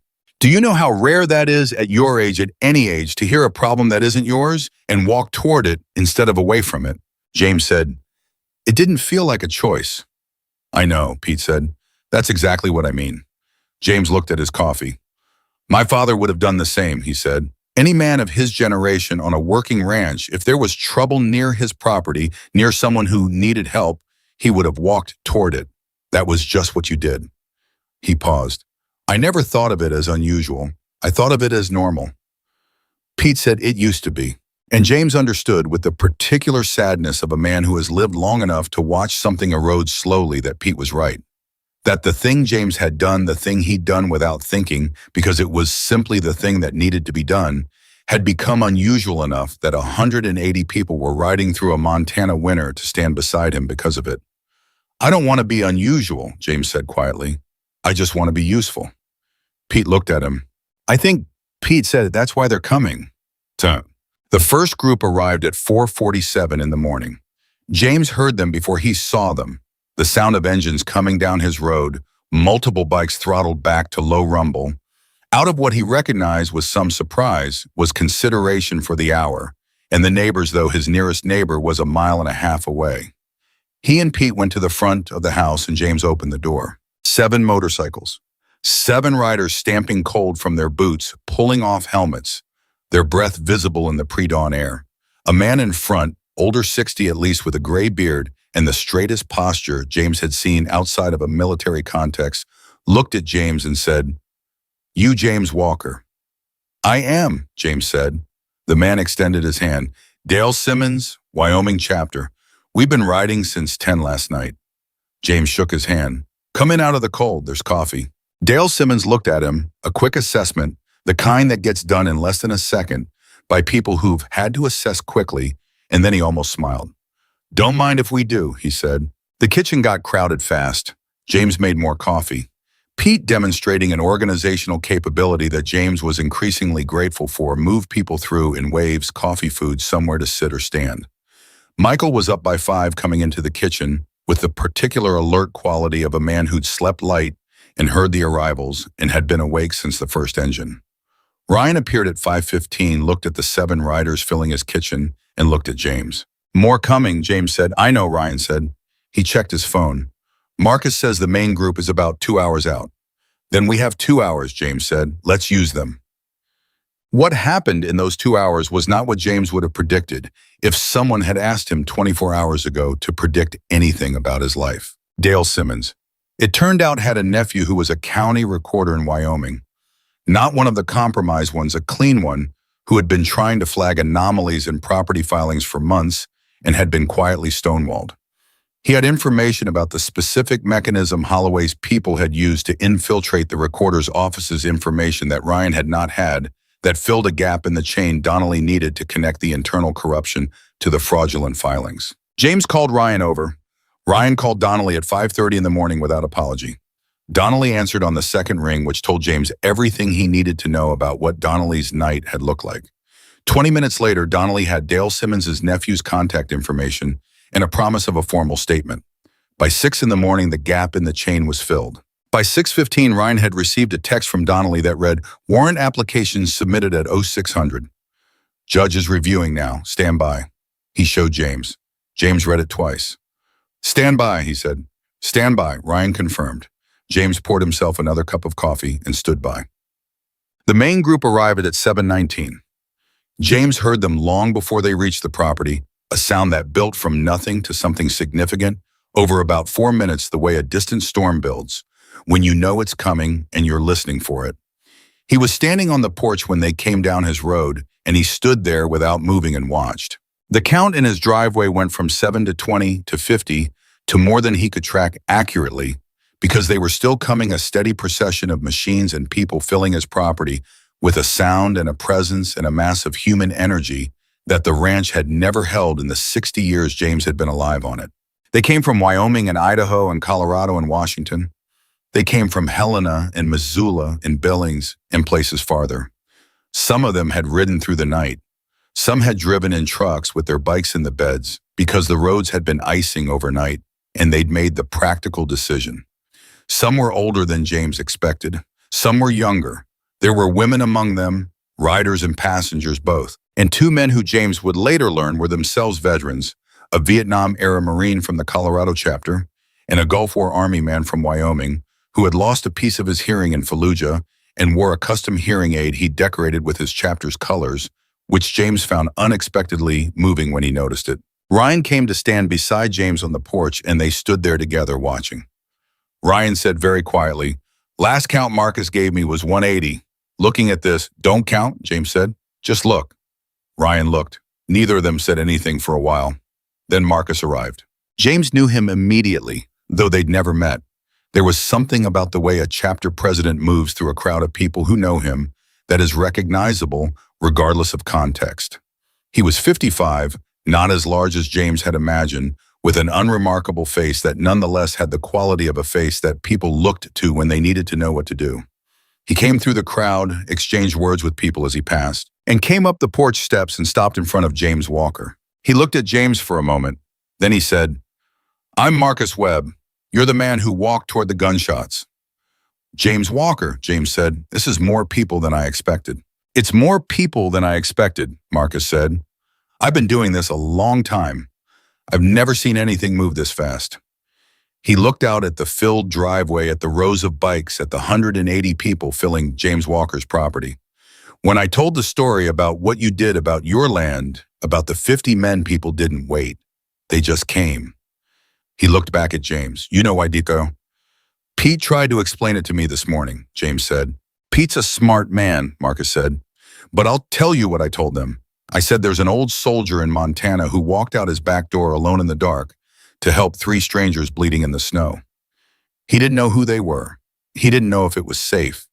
He just went because that's what the moment required." He paused. "And then I said the least we can do is show up when the moment requires it." James looked at him. He had in his life been given commendations by generals. He had been in rooms where important men said important things about service and duty and sacrifice. He had read his own citations and felt the familiar, uncomfortable mixture of pride and inadequacy that comes from having someone try to put words to things that happen too fast and too physically and too privately for words to fully reach. None of that had felt quite like this. "Thank you," James said, "for coming, for all of them." Marcus looked at him steadily. "You'd have done it for us," he said. "You already did." At 8:42, Ryan's phone rang. He stepped off the porch to take it, and James watched his face through the window of the front door, watched the stillness that came over it, the particular kind of stillness that is not the absence of emotion, but its compression held in by discipline until there is a moment to let it out. When Ryan came back, he found James in the kitchen with Marcus and Dale and Michael and Ethan, who had come out of the guest room on his leg that was healing faster than it had any right to be healing and had refused absolutely to miss this morning. Ryan looked at James. "Donnelly," he said. "The warrant was signed at 8:30. The kitchen went quiet. "Richard Holloway was taken into federal custody 18 minutes ago at his home in Billings," Ryan said. Andrew Cole, his COO, was picked up simultaneously at the Billings office. 3 individuals associated with the county recorder's offices were detained for questioning. He paused. "The holding companies have been frozen. All property transfers in the fraudulent pipeline have been flagged and suspended." Ethan put his hand over his mouth. Michael sat back in his chair with the look of a man whose body is releasing something it has been holding for a very long time. Dale Simmons, who was standing in the doorway, said quietly, "Hot damn." James sat at the kitchen table and looked at his hands. The same hands that had treated wounds in this kitchen 2 nights ago. The same hands that had loaded 6 boxes into a truck yesterday morning in Missoula. The same hands that had held a rifle and walked into the dark. He looked at them for a long moment. Then he said to no one in particular, and to everyone in the room, "Harold Greer's land is safe." It wasn't a question. "Harold Greer's land is safe," Ryan confirmed. James nodded once. That was enough. "Get in." But the morning was not finished. At 9:15, a car came down James's road. Not a motorcycle, not a truck. A plain sedan moving slowly, and James was on the porch when it pulled in, and a woman got out who was not anyone he recognized. She was in her late 60s, gray-haired in a coat that looked like it had been grabbed on the way out the door in a hurry. And she stood beside her car and looked at the 180 motorcycles filling the property and the crowd of people around them, and had the expression of someone who had driven here with a very clear purpose and had arrived to find that the situation was larger than she'd prepared for. James came off the porch. "Can I help you?" But he said. She looked at him. "Are you James Walker?" "I am." She said, "My name is Ellen Greer. Harold Greer is my father." The porch went quiet behind James. Ryan, who had been standing there, went absolutely still. James looked at her. Ellen Greer was 66 years old. He would learn this later, and she had driven from Great Falls that morning after getting a call from Ryan's chapter contact at the Veterans Services office, who had told her carefully and incompletely that there had been a development related to her father's property and that she should probably come to Cascade County. She had not known what she was driving into. She had not known about the FBI warrant or Holloway's arrest or the 180 riders. She had known only that someone had told her to come, and so she had come because she was a woman who had been fighting for her father's land for months with no traction and no backup and no clear path, and had learned to respond immediately to any signal that pointed toward resolution. "Your father's land," James said. "It's safe. The transfers have been frozen, and Holloway is in federal custody as of this morning." Ellen Greer stood completely still. "The man who took it," she said carefully, as if she was afraid to put too much weight on the words in case the ground beneath them was less solid than they felt. "He's in custody," James said. "The evidence that makes the case against him is in FBI hands. The property transfers in the pipeline have all been suspended. It's not completely over. There will be legal proceedings, but the machine that was doing this has been stopped." Ellen Greer's face did something that James had seen on faces in difficult circumstances before, the specific dissolution that happens when a person has been holding something together through sheer effort for so long that when the need to hold it finally ends, every piece of the effort releases at once. She didn't cry exactly. Her eyes filled. Her jaw tightened to manage it. She breathed. Then she said, "Can I ask who did this?" How did this happen? James looked at Ryan, who had come off the porch and was standing a few feet away. These men, James said, Ryan Cooper, Michael Brooks, Ethan Sullivan, and a lot of people like them. He looked at the crowd filling his property.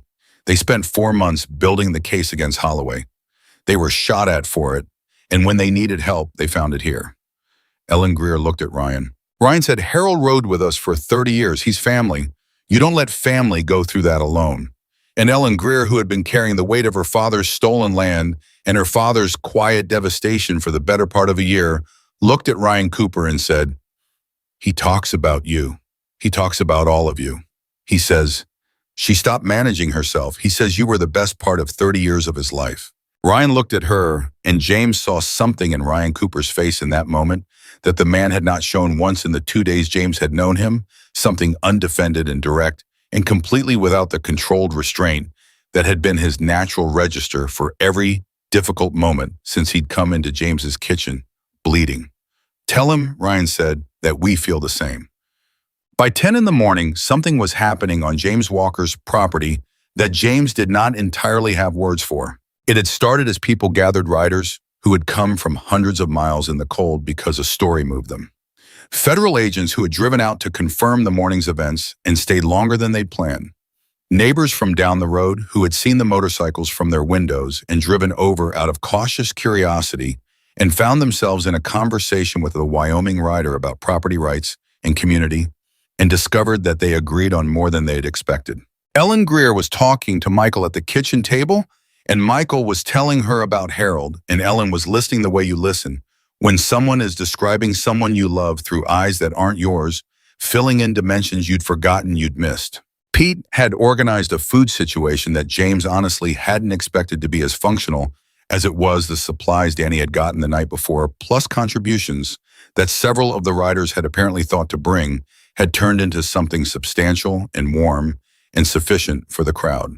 Ethan was sitting on the porch step with his leg out in front of him, talking to the Gulf War veteran from Wyoming, the one with the decorated hearing aid, and whatever they were talking about had started serious and gone somewhere that included laughter. Real laughter, the kind that comes from two people recognizing each other across a shared experience. Dale Simmons was on his phone in the side yard, and James gathered from the fragments he caught that Dale was talking to his nephew, the recorder, and that the conversation was about the practical steps for unwinding the fraudulent filings on the properties that hadn't yet been fully recovered. Marcus was at the kitchen table with Ryan and a man James hadn't met yet who turned out to be the president of the Idaho chapter. And they were talking with the focused efficiency of people who are translating a victory into its practical consequences, what needed to happen next, who was responsible for what, how the evidence that Ryan's team had built was going to serve not just this case, but the prevention of similar operations elsewhere. James stood in the middle of all of it and let it happen around him. He was not a man who was naturally comfortable being the center of anything. He had spent his career as a man who did his job, did it well, handed off to whoever came next and stepped back. The commendations had always made him uncomfortable for exactly that reason, not because he was falsely modest about his capability, but because he genuinely did not understand how being present at the moment when something needed doing made you more significant than the 20 years of preparation that got you to that moment, or the people who had built the thing you showed up to defend. But this morning he was beginning to understand something different about what significance meant. Ryan found him standing in the side yard around 10:30 looking north toward the cottonwood trees he couldn't see but knew were there. You keep looking that direction, Ryan said. Margaret, James said. He'd said it last night and he said it again now because it was still true and was becoming more true as the morning progressed. She would have been in the middle of all of this, talking to everyone, remembering every name. Ryan was quiet for a moment. Tell me about her, he said. James looked at him. Ryan was not a man who asked personal questions. James had observed this clearly over 2 days. When he asked one, it meant something. She was a school teacher, James said. 30 years, 5th grade mostly. She believed very specifically that the year between 10 and 11 was the most important year in a person's intellectual development, and she took it very seriously. He almost smiled. She was the most organized person I've ever known. She kept records of everything, the property files in the green folders, the household accounts, the garden plans, letters from every person she'd ever been in meaningful contact with, filed by year. She believed that if something was worth paying attention to, it was worth keeping track of. Smart woman, Ryan said. Smarter than me, James said. By a significant margin. She just didn't make an issue of it, which I appreciated. He paused.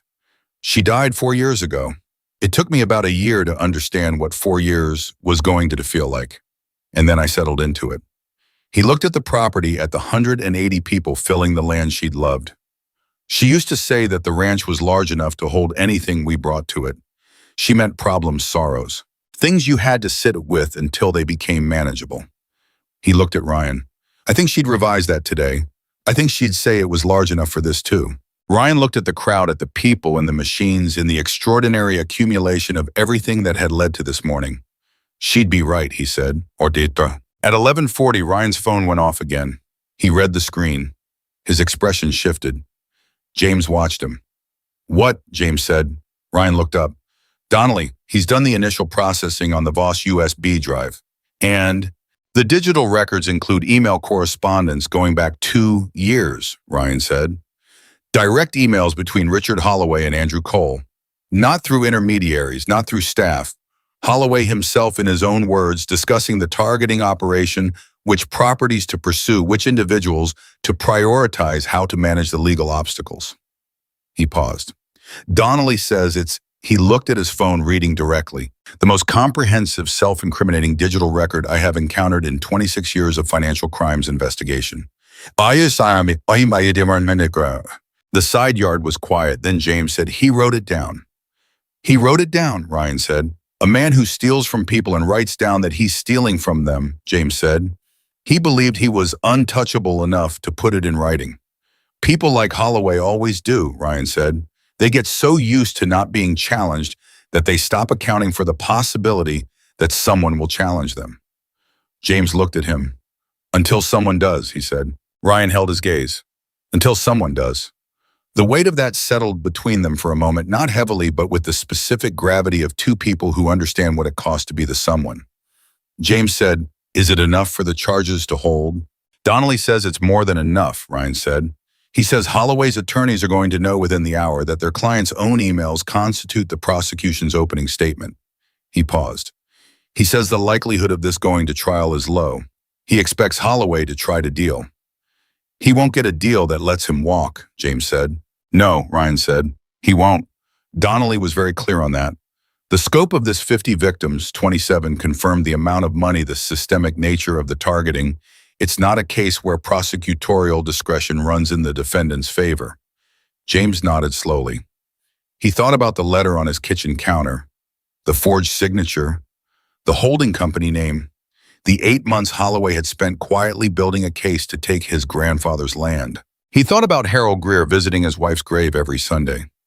He thought about Ellen Greer driving from Great Falls because someone told her to come. He thought about Patricia Voss, somewhere he didn't know, who had been frightened enough to disappear, but careful enough to leave behind the one thing that made all of it possible. Has anyone found Voss yet? He asked. Donnelly has a location, Ryan said. She's in Cheyenne. She's safe. His team made contact with her this morning. James closed his eyes for 1 second. Good, he said. She came forward voluntarily, Ryan added. When she heard about the arrest, Donnelly says she wants to cooperate fully. She's been waiting for someone to stop Holloway before she came out. She was waiting for it to be safe, James said. Yes, Ryan said. James thought about Carol Yates and the coffee can with the storage unit key, the sealed envelope with Patricia on the front. A woman protecting her ledger the only way she could, by leaving it somewhere she trusted with careful instructions and waiting for someone to come. They'd come. It had worked. Noon brought something none of them had planned. One of the neighbors, a man named Art Kowalski, who farmed the property a mile and a half north, and who James had known for 30 years in the particular way that rural neighbors know each other, which is to say well enough to help in a crisis and not so well that they were in each other's houses, drove over in his truck, got out, looked at the scene filling James Walker's property, and said to no one specifically, "What in the hell?" James walked over. "Art," he said. Art Kowalski looked at him. "James, what is going on over here? I've been watching motorcycles go past my place since 6 this morning." "It's a long story," James said. "I've got time," Art said. So James told him. He told him in the compressed, practical way that men who have known each other a long time talk to each other without decoration, with all the relevant facts, trusting the other person to fill in the emotional dimensions themselves. He told him about the gunshots and the three men behind the barn and the bikers and the fraud operation in Holloway and the 50 veterans and the Voss records and the warrant and the arrest. Art Kowalski was quiet for a long time. Then he said, "They tried to take your land." "They tried," James said. "Present tense is over." Art looked at the motorcycles filling James's property. He looked at the people riders and veterans and Ellen Greer and Pete and Danny and all the others who had come from all the distances they had come from because a story moved them. "James," Art said. "Yeah. You know my brother Frank?" "I know Frank," James said. "Frank has been having trouble with a property dispute for about 8 months," Art said slowly. "A holding company out of Billings. He couldn't figure out how a company he'd never heard of had documents with his name on them." James looked at him. "What's the company called?" he said. Art pulled out his phone and scrolled. "Cascade Valley Holdings," he said. The name hit James like a hand on the chest. "Art," he said, "call Frank. Tell him to call this number." He pulled Ryan's card from his pocket. Ryan had given him a stack of them that morning. "Right now, today, Frank is victim 28. Art looked at the card, then Art looked at James. "What are you going to do?" Art said. "What I've been doing," James said. "Whatever the moment requires." Stay on. Frank Kowalski called Ryan's number at 12:20. By 12:40, Donnelly had Frank's information added to the federal file. By 1 o'clock, Frank had been connected with the FBI Victim Services Coordinator, who was establishing contact with all confirmed and suspected targets of Holloway's operation. Ryan found James at the kitchen at 1:15, sitting at the table with Margaret's green folders in front of him, looking at them with the particular expression of a man who has come to the end of a very long road and is taking a moment to understand what the end looks and feels like. Ryan sat down across from him. Neither of them said anything for a while. Then James said, "Is it done?" Ryan thought about it honestly. "The criminal piece, yes. Holloway's in custody. The evidence is with the FBI. The warrant is executed. The civil piece, the property recoveries, the legal proceedings, the individual cases, that takes time. Months, possibly more." "But the machine is stopped," James said. "The machine is stopped," Ryan said. James put his hand flat on the green folder in front of him. On Margaret's handwriting. "My grandfather broke this land in 1923, he said. "My father was born here. My wife is buried here. I have lived on this property for 41 years as an adult, and I came here every summer of my childhood." He looked at Ryan. "They were going to take it. While I was sitting here alone, thinking the world had moved on, and nothing I had left mattered to anyone, they were building a file to take everything my family built." "Yes," Ryan said quietly. "But they didn't," James said. "No," Ryan said. "They didn't." James looked at his hand on the folder. "Because 3 men ended up behind my barn," he said, "and I walked toward the sound." Ryan looked at him steadily. "Because of who you are," Ryan said. "Not luck, not timing. Because when the moment came, you were exactly the kind of man who walks toward it." James sat with that. Outside on his property, 180 people were talking and eating and making phone calls and doing the particular human work of being present together in a place where something significant had happened and they had been part of it. He could hear voices. He could hear occasionally laughter. He could hear Pete organizing something with his characteristic efficiency. He could hear Ethan's voice on the porch in the lower register of the Gulf War man responding. He could hear his ranch alive in a way it had not been alive in 4 years. "Ryan," he said, "yeah. When this is fully over, when the legal proceedings are done and the properties are recovered and the people are made whole," he paused. "What happens to Harold Greer's ranch?" Ryan said. "It goes back to Harold. Clean title, federal certification of fraudulent transfer, which voids the Holloway documents entirely." "Will he know?" James said. "Will someone tell him today?" Ryan pulled out his phone. "I'll call him right now," he said. "Wait," James said. Ryan looked up. "Let Ellen call him," James said. "She drove all the way from Great Falls. She should be the one to tell her father." Ryan looked at him, then Ryan stood and went to find Ellen Greer. And James Walker sat alone at his kitchen table for the first time all morning, in the house his grandfather built on the land nobody had managed to take and let himself feel quietly and completely everything that the last 2 days had been. Ellen Greer stood in the hallway outside the kitchen for a long moment before she made the call. Ryan had found her at the kitchen table still talking with Michael and told her quietly that James wanted her to be the one to tell her father. She'd looked at Ryan, then at James through the doorway, and something moved across her face that she didn't try to hide the specific emotion of a person who has been handed something they've been reaching for so long that the actual arrival of it takes a moment to feel real. She stepped into the hallway. She dialed. It rang 3 times. Harold Greer answered the way he always answered, not with hello, but with yeah, the single syllable of a man who had been answering phones on a working ranch for 60 years and saw no reason to add ceremony to the act. Dad, Ellen said. Ellie. His voice changed immediately, that specific parental frequency that activates the moment a grown child says your name in a particular way. What's wrong? Nothing's wrong, she said. Dad, listen to me. Nothing is wrong. She stopped. Started again. The land, Dad. Your land. They got the man who took it. He's in federal custody. The transfer, the fake transfer, it's been voided. Your land is yours. It's yours, Dad. Silence. A silence that lasted long enough that Ellen said, Dad, are you there? Harold Greer said in a voice that was almost unrecognizable from the one he'd answered with, stripped of its flatness, stripped of everything that 60 years of working man practicality had built over the top of the feeling underneath. Say that again. Your land is safe, Ellen said. It's done. Another silence. Then Harold Greer, 81 years old, a man who had ridden motorcycles for 30 years and worked with his hands for 60 and buried his wife 2 years ago and held himself together through the theft of everything he'd built by refusing to let himself fall apart because he did not believe he had the luxury. Harold Greer made a sound that was not a word, and then he said, The boys. Was it the boys? Ellen looked at Ryan, who was standing in the doorway. It was the boys, she said, and a soldier who helped them. She paused. I'm at his ranch right now, Dad. I'm going to tell you the whole story.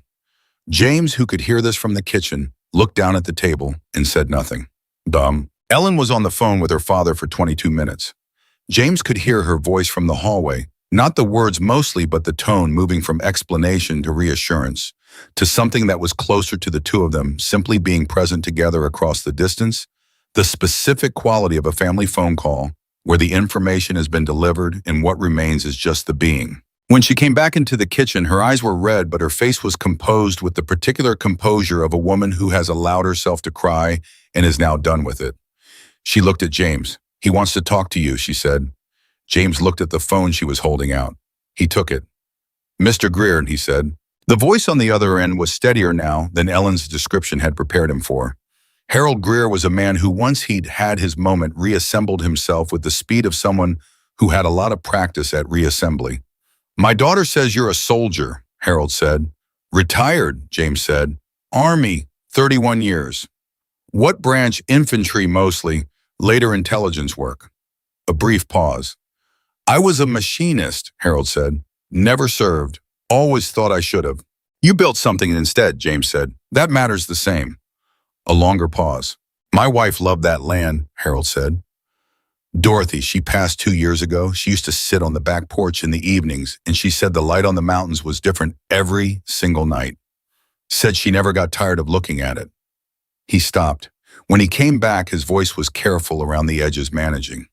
When they told me the land was gone, the first thing I thought was Dorothy would have been heartbroken. She would have... He stopped again. James waited. She doesn't have to be heartbroken, James said quietly. The land is still there. Harold was quiet for what felt like a long time. I don't know how to thank you, Harold said finally. I don't know what you'd even want. I didn't do this for thanks, James said. I did it because someone needed help, and I was in a position to help them. That's all. He paused. Come see your land, Mr. Greer. Go sit on the back porch. Look at the mountains. Harold Greer said, I will. And the way he said it, 2 words flat and direct and complete, was the voice of a man making a promise he intends to keep. James handed the phone back to Ellen. He stood up and walked to the kitchen window and looked out at the property and let himself have 30 seconds of not being composed about anything at all. 30 seconds. Then he turned back at them. The crowd on the property had shifted in quality over the course of the morning. The initial charged energy of arrival had settled into something more sustainable. The particular atmosphere of people who have come together for a serious reason and found that the seriousness has been resolved and are now navigating the strange warm aftermath of that resolution. People were talking, really talking, in the way that doesn't happen often across all the distances of background and geography and history, finding the common ground that the last 36 hours had laid bare. James moved through it, and nobody stopped him specifically, but people acknowledged him as he passed a nod here, a hand briefly on his arm. There, one older rider from the Colorado chapter, who caught James's eye and held it for a moment, and then said simply, "Good man," with the tone of a final verdict, and moved on. James found Marcus at the edge of the property, alone for a moment looking north. He stood beside him. Marcus said without looking over, "Donnelly called me directly, 20 minutes ago." "What did he say?" James asked. "He said the Holloway operation is larger than they initially estimated," Marcus said. "The digital records on the USB, they go back 3 years. The operation didn't start in Montana and Wyoming. It started in Oklahoma. 6 confirmed victims there before it moved north." He paused. "Donnelly estimates the total number of victims across all states could reach 70. James absorbed this. 70 men like Harold Greer, like himself, like Frank Kowalski's brother, who had built things with their hands and their years and their sacrifice, and had been systematically identified and targeted by a man who had built nothing. "Will the Oklahoma victims be covered?" James asked. "Donnelly says the scope of the federal case now extends to all states where they can find victims," Marcus said. "The evidence is comprehensive enough to go wherever it needs to go." He looked at James. "Every name on Holloway's list, every property in his pipeline, all of it gets reviewed. Frozen transfers stay frozen. Completed fraudulent transfers get challenged. It's going to take time, but the machine is running backward now." "Running backward, a backward," James said. "Undoing what it did," Marcus said. "That's the best you can hope for. You can't give people back the months they spent scared and alone and not knowing what was happening. But you can give them back what's theirs." James looked at him. "Is that enough?" Marcus thought about it. Really thought about it the way the question deserved. "No," he said honestly. "It's not enough, but it's what there is. And what there is a hell of a lot more than there was 3 days ago." James nodded. "Marcus," he said, "can I ask you something personal?" "Go ahead." "When you put the word out last night, the story you told about what happened here, about why people should come, what exactly did you say?"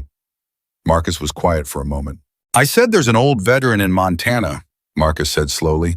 71 years old, retired Army, living alone on land his family built 100 years ago. Someone tried to steal that land while he was sitting in his house alone, believing nobody needed him anymore. He paused. "I said that 3 of our people were shot at and bleeding in the snow outside his barn at midnight. And this old man walked out his back door alone in the dark with a hunting rifle and walked toward the sound of the shooting and brought them inside and treated their wounds and kept them safe." He looked at James. "I said that's who he is. And I said that kind of man deserves to know he's not alone." James looked out of the property at the 180 people who had answered that. "I spent 4 years alone," James said, "after Margaret died. I genuinely thought that the part of my life that mattered to other people was finished. That what was left was just time, years to get through." He stopped. "I wasn't miserable about it. I want to be clear about that. I wasn't sitting in that house falling apart. I had my work, my land, my memories. It was enough to get by on." He paused. "But it wasn't this." Marcus said, "What is this?" James looked at him. "I don't have the word for it yet," James said, "but it feels like something I forgot existed." Marcus looked at him for a long moment. "Purpose," he said. "That's what it is." James considered that. "Yes," he said, "that's what it is." At 2 in the afternoon, Ryan found James in the office, the small room off the hallway where Margaret had kept her files, where James had gone, ostensibly to check something in the property records, and had instead been sitting in the chair at Margaret's desk for 10 minutes doing nothing specific. Ryan stood in the doorway. "You doing all right?" he said. James looked up. "Thinking." "About what?" "About what comes after this," James said. "The 70 victims, the legal proceedings, the property recoveries." He looked at the green folders on the shelf. Someone needs to coordinate with those people, someone who knows the evidence, who can talk to the federal process, who can help them understand what happened and what's being done. He looked at Ryan. That's not a one-week job. Ryan looked at him carefully. No, he said. It's not. I have time, James said. That's the one thing I have in large supply. Ryan said, James, what are you saying?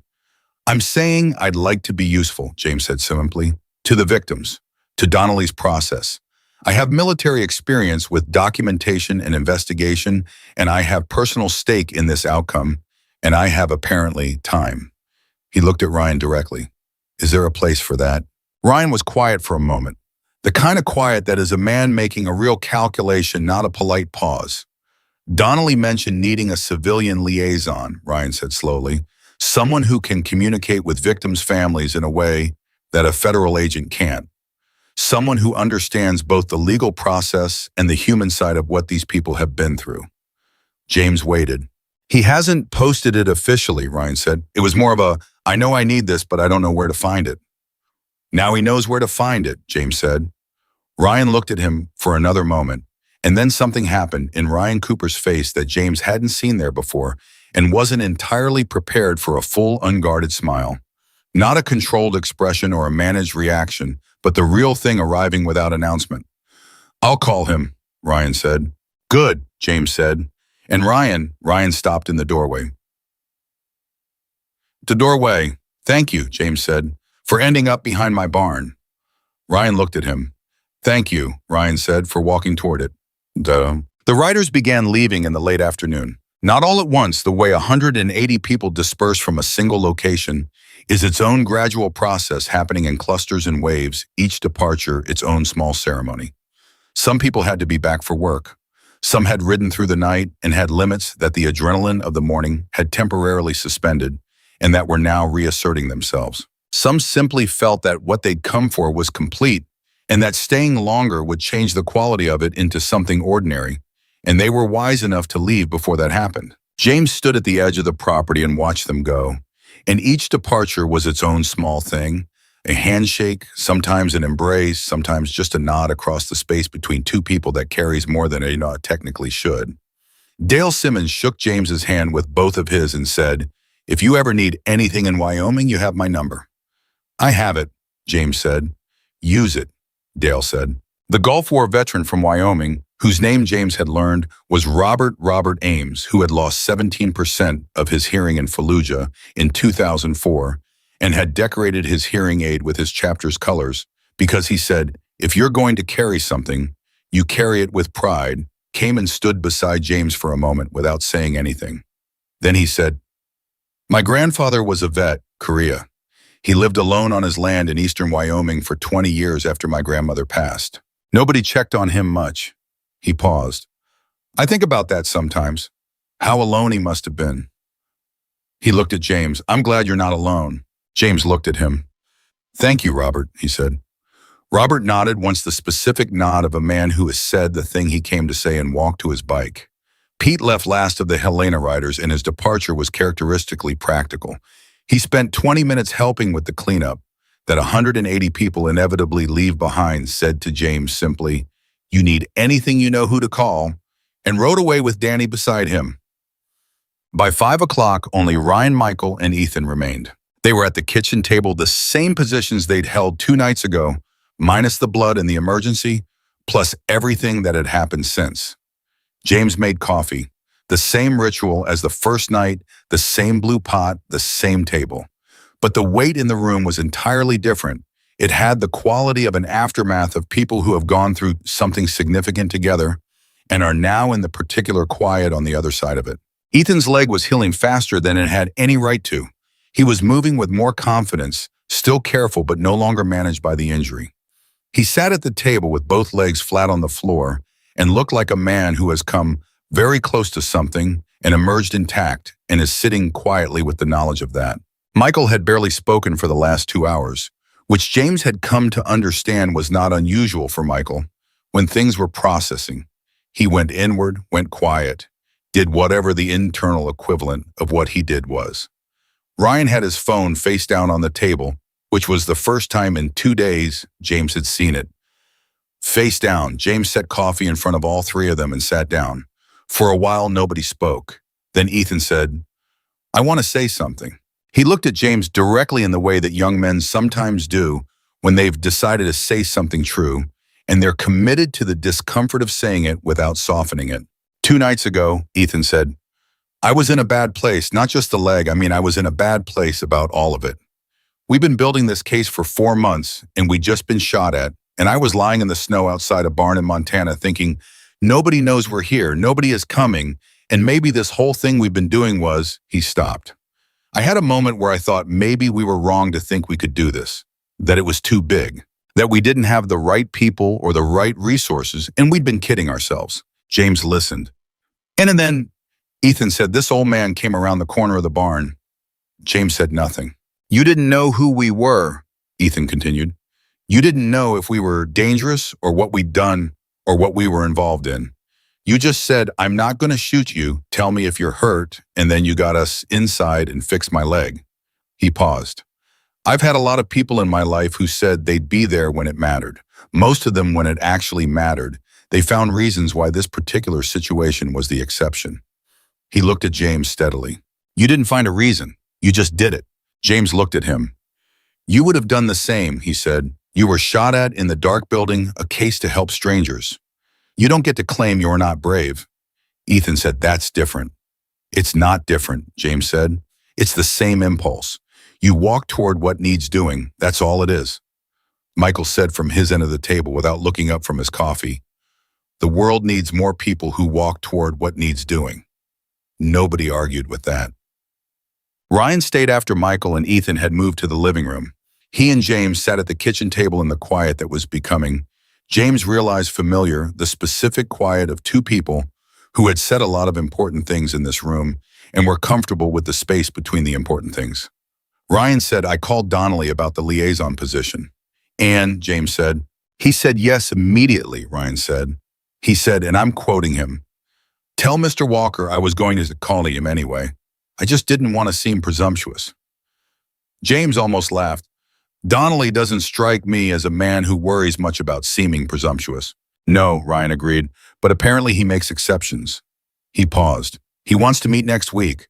Formal conversation about the role, what it entails, the compensation structure. He said the victim outreach component is going to be critical, and he wants someone the families can actually talk to rather than someone who makes them feel like they're being managed." "I can do that," James said. "I know you can," Ryan said. "I think that's also evident to Donnelly." They were quiet again for a moment. Then Ryan said, "James, can I tell you something?" "Go ahead." "When I was building this case," Ryan said, "there were times, especially toward the end, when we were close but not there yet, and Holloway's people were getting more aggressive when I wondered if it was going to be enough. Not the evidence, the will. Whether the people who needed to step forward would step forward. Whether the people who could make the difference would make the difference when it came to it." He looked at his coffee. "I've been doing club work for 20 years. I've seen people commit to things and then disappear when the cost got real. I've seen systems that were supposed to help people protect themselves function as the opposite." He looked up at James.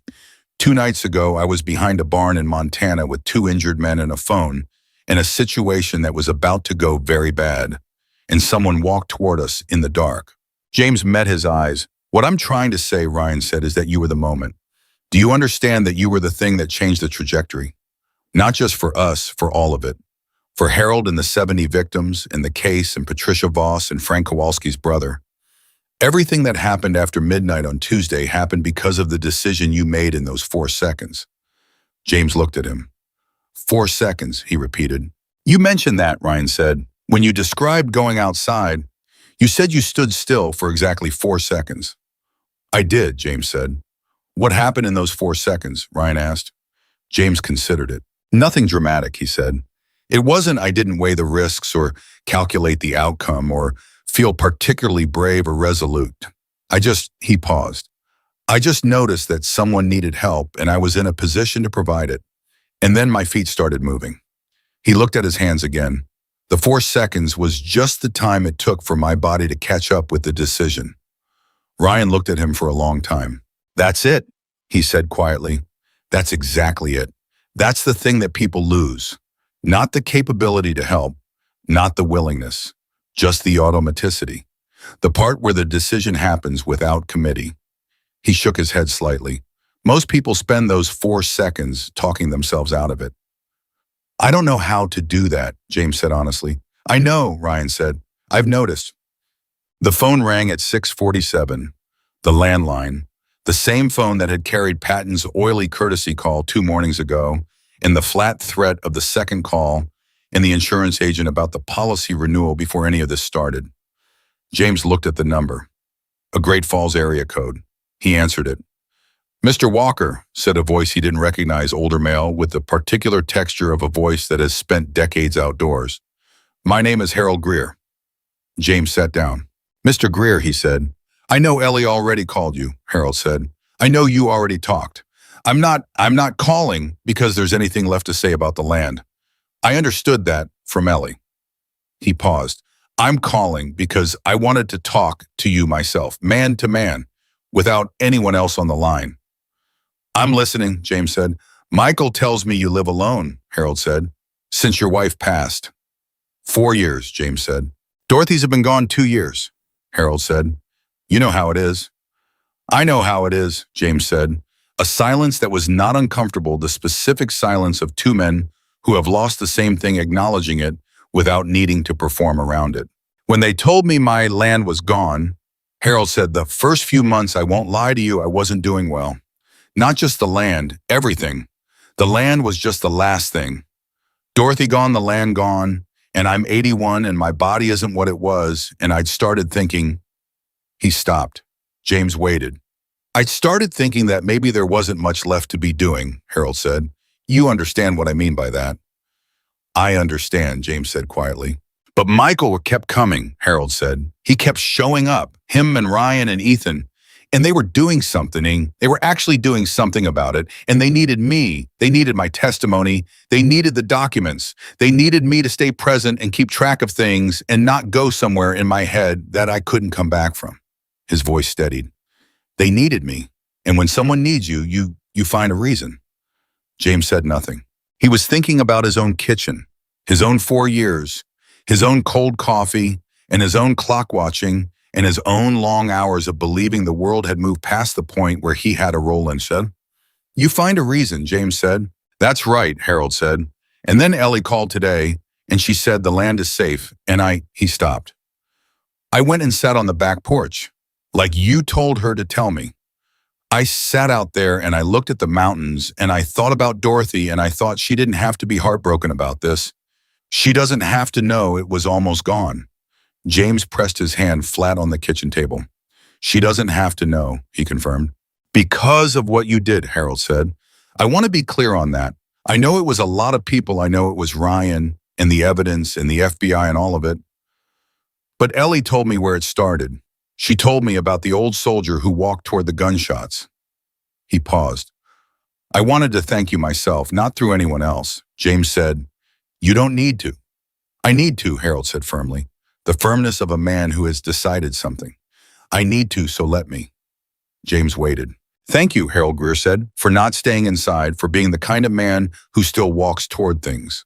For his voice did something around the edges for one moment and then steadied, for giving me my back porch back. James closed his eyes. 60 years of soldiering and service and discipline and all the emotional management that life required. And Harold Greer on a landline from Great Falls had found the exact sentence that undid all of it, not dramatically, not in a way that embarrassed either of them, but quietly in the specific way that truth sometimes arrives. Your back porch, the mountains, Dorothy, the evening light that was different every night. You're welcome, Harold, James said. And the simplicity of it, 4 words, nothing added, nothing decorated, was the only response that was equal to the moment. Michael and Ethan left the next morning. Michael shook James's hand in the driveway with both of his the same grip he'd used the first night, the grip of a big man who was putting something of himself into the gesture, and said, you need anything at all, day or night. I know the number, James said. Use it, Michael said. Don't just know it. James looked at him. Same to you. Ethan hugged him, which James hadn't entirely anticipated, and which he handled by hugging back with the decisive lack of self-consciousness that comes from a man who has decided he is too old to pretend that human contact doesn't matter. You're going to be all right, Ethan said when he stepped back. Not a question. Better than all right, James said. Ethan looked at him at the ranch at the empty driveway that had held 180 motorcycles the day before at the house that had been a place of crisis and then of something larger, and nodded once with the expression of a man confirming something he needed to be sure of. They rode out. James watched until they disappeared. Then he turned around and walked back inside. So Ryan stayed one more day. He stayed because there were practical things, Donnelly's preliminary paperwork for the liaison role, documentation of the chain of custody for the Voss materials, a formal recorded statement from James about the two threatening phone calls. But he also stayed, James understood, because both of them needed the time to exist in the ordinary aftermath of an extraordinary thing before the ordinary world fully reasserted itself. They ate breakfast together. They went through the property files together, and James explained the history of each one, not because Ryan needed to know the history, but because James needed to tell it, and Ryan understood this and listened accordingly. They walked the north end of the property in the afternoon. James's bad knee protesting the uneven ground, and James ignoring it, and James showed Ryan the cottonwood trees and the marker beneath them, where Margaret was buried, a simple granite stone that said her name and her years and nothing else, because James had believed that a woman who had been Margaret Walker for 68 years required no further description. Ryan stood in front of it and said nothing for a moment. Then she sounds like someone worth knowing. She was, James said, the best person I've ever been in close proximity to. Better than me by so much that it wasn't a fair comparison, and she was kind enough to never make that point explicitly. He looked at the stone. She would have loved these last 2 days. She would have been furious at me for walking out into gunshots and proud of me for everything that followed, and she would have made me tell the whole story 6 times from the beginning and remembered every name and asked the most exact and penetrating questions about every person involved. He paused. I would have had to explain who the Hells Angels were because she would not have known. And she would have listened and then said something that was more insightful about the whole organization than anything I could have come up with, and she would have been right. Ryan smiled real unhurried. I think, he said, that she would have approved of how this went. James looked at the stone. Yes, he said. I think she would have. Ryan left at 10 the next morning. He packed his bag in 15 minutes, efficient, minimal, the habits of a man who doesn't accumulate, and stood in the kitchen while James made coffee for the last time, and they drank it at the table where everything had started 3 days ago. Ryan said, I'll be back. James looked at him. There's the federal process to coordinate, Ryan said. The victim liaison work will require regular contact. And he paused. Marcus wants to come. He wants to meet you properly. Not in the middle of everything. He wants to come when it's quiet and actually talk. Marcus is welcome, James said. He'll be glad to hear that, Ryan said. He's a little intimidated by you, honestly. James raised an eyebrow. Marcus Webb is intimidated by a 71-year-old man with a bad knee. Marcus Webb has met very few people in his life that he couldn't read in the first 5 minutes, Ryan said. You apparently took longer. He finds that unsettling and also deeply respectful. James considered this. Tell him the door is open, he said. Ryan nodded. He drank the last of his coffee. He stood. And then he did something that James didn't anticipate. He put his hand on James's shoulder briefly, the way men do when words are not quite right, and something physical is needed to carry what the words can't. The door was open the other night too, Ryan said, when it didn't have to be. James put his hand over Ryan's for one moment. Go, he said. Drive safe. Ryan walked to his bike. He started it. He rode down the long road away from the ranch, and James stood on his porch and watched until he was gone. And then he stood there a little longer in the cold, looking at the empty road that had held so many people and now held just the tire tracks in the snow. He went back inside. The house was quiet, not the same quiet it had been 4 years of evenings, not the quiet of a place where nothing was expected and nothing arrived. A different quiet, the quiet of a place that had held something significant and still carried the presence of it the way a room holds warmth after the people who made it warm have left. James sat at the kitchen table. He looked at Margaret's green folders. He thought about Harold Greer on his back porch looking at the mountains. He thought about Ellen driving from Great Falls on an impulse that turned out to be right. He thought about Patricia Voss and her ledger, and her careful handwriting, and her sealed envelope, and the courage it takes to leave a trail for someone to follow when you're afraid to follow it yourself. He thought about 70 men whose land had been targeted by a man who believed that people who built quietly would be robbed quietly, that men who had given their best years to their country and come home to build something with what was left would be too tired or too alone or too forgotten to fight back. That man was in federal custody. The evidence was in FBI hands. The machine was running backward. And James Walker was sitting in his kitchen with a liaison role with the FBI's Financial Crimes Division and a phone full of numbers he didn't have 3 days ago in a driveway that still held in the impressions in the snow the memory of 180 motorcycles. He was not the same man who had sat in this kitchen on Tuesday night watching the clock. He was not the forgotten man who believed the useful part of his life had ended. He was a soldier who had walked toward the sound of something that needed him, and what he'd found there in the dark behind an old barn in the cold was not just 3 men who needed saving. It was himself, the part of himself he'd believed was finished, the part that had a purpose, a mission, a reason to get up before sunrise and push back against the things that should be pushed back against, the part that knew how to stand in the middle of something difficult and hold. That part was not finished. That part had simply been waiting for the moment. He picked up his phone. He called Donnelly.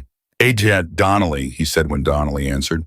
"It's James Walker. I'd like to start on the victim outreach this week if that works for you. I've been thinking about Harold Greer and the 70 names on your list, and I'd rather start now than wait." Donnelly was quiet for a second. Then, "Mr. Walker, I was going to call you tomorrow with the same request. Yes, let's start this week." "Good," James said. "Tell me who needs to be contacted first." He reached for a notepad. He reached for a pen. And James Walker, 71 years old, retired Army silver-haired, bad knee, the man who walked toward the gunshots, picked up the pen and got back to work. Because a soldier doesn't stop being a soldier when the uniform comes off. He stops when the last person who needs him is safe.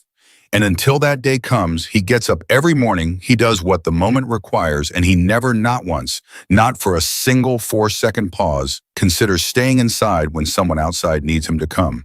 That is who James Walker was. That is who he had always been. And now finally the world knew it too.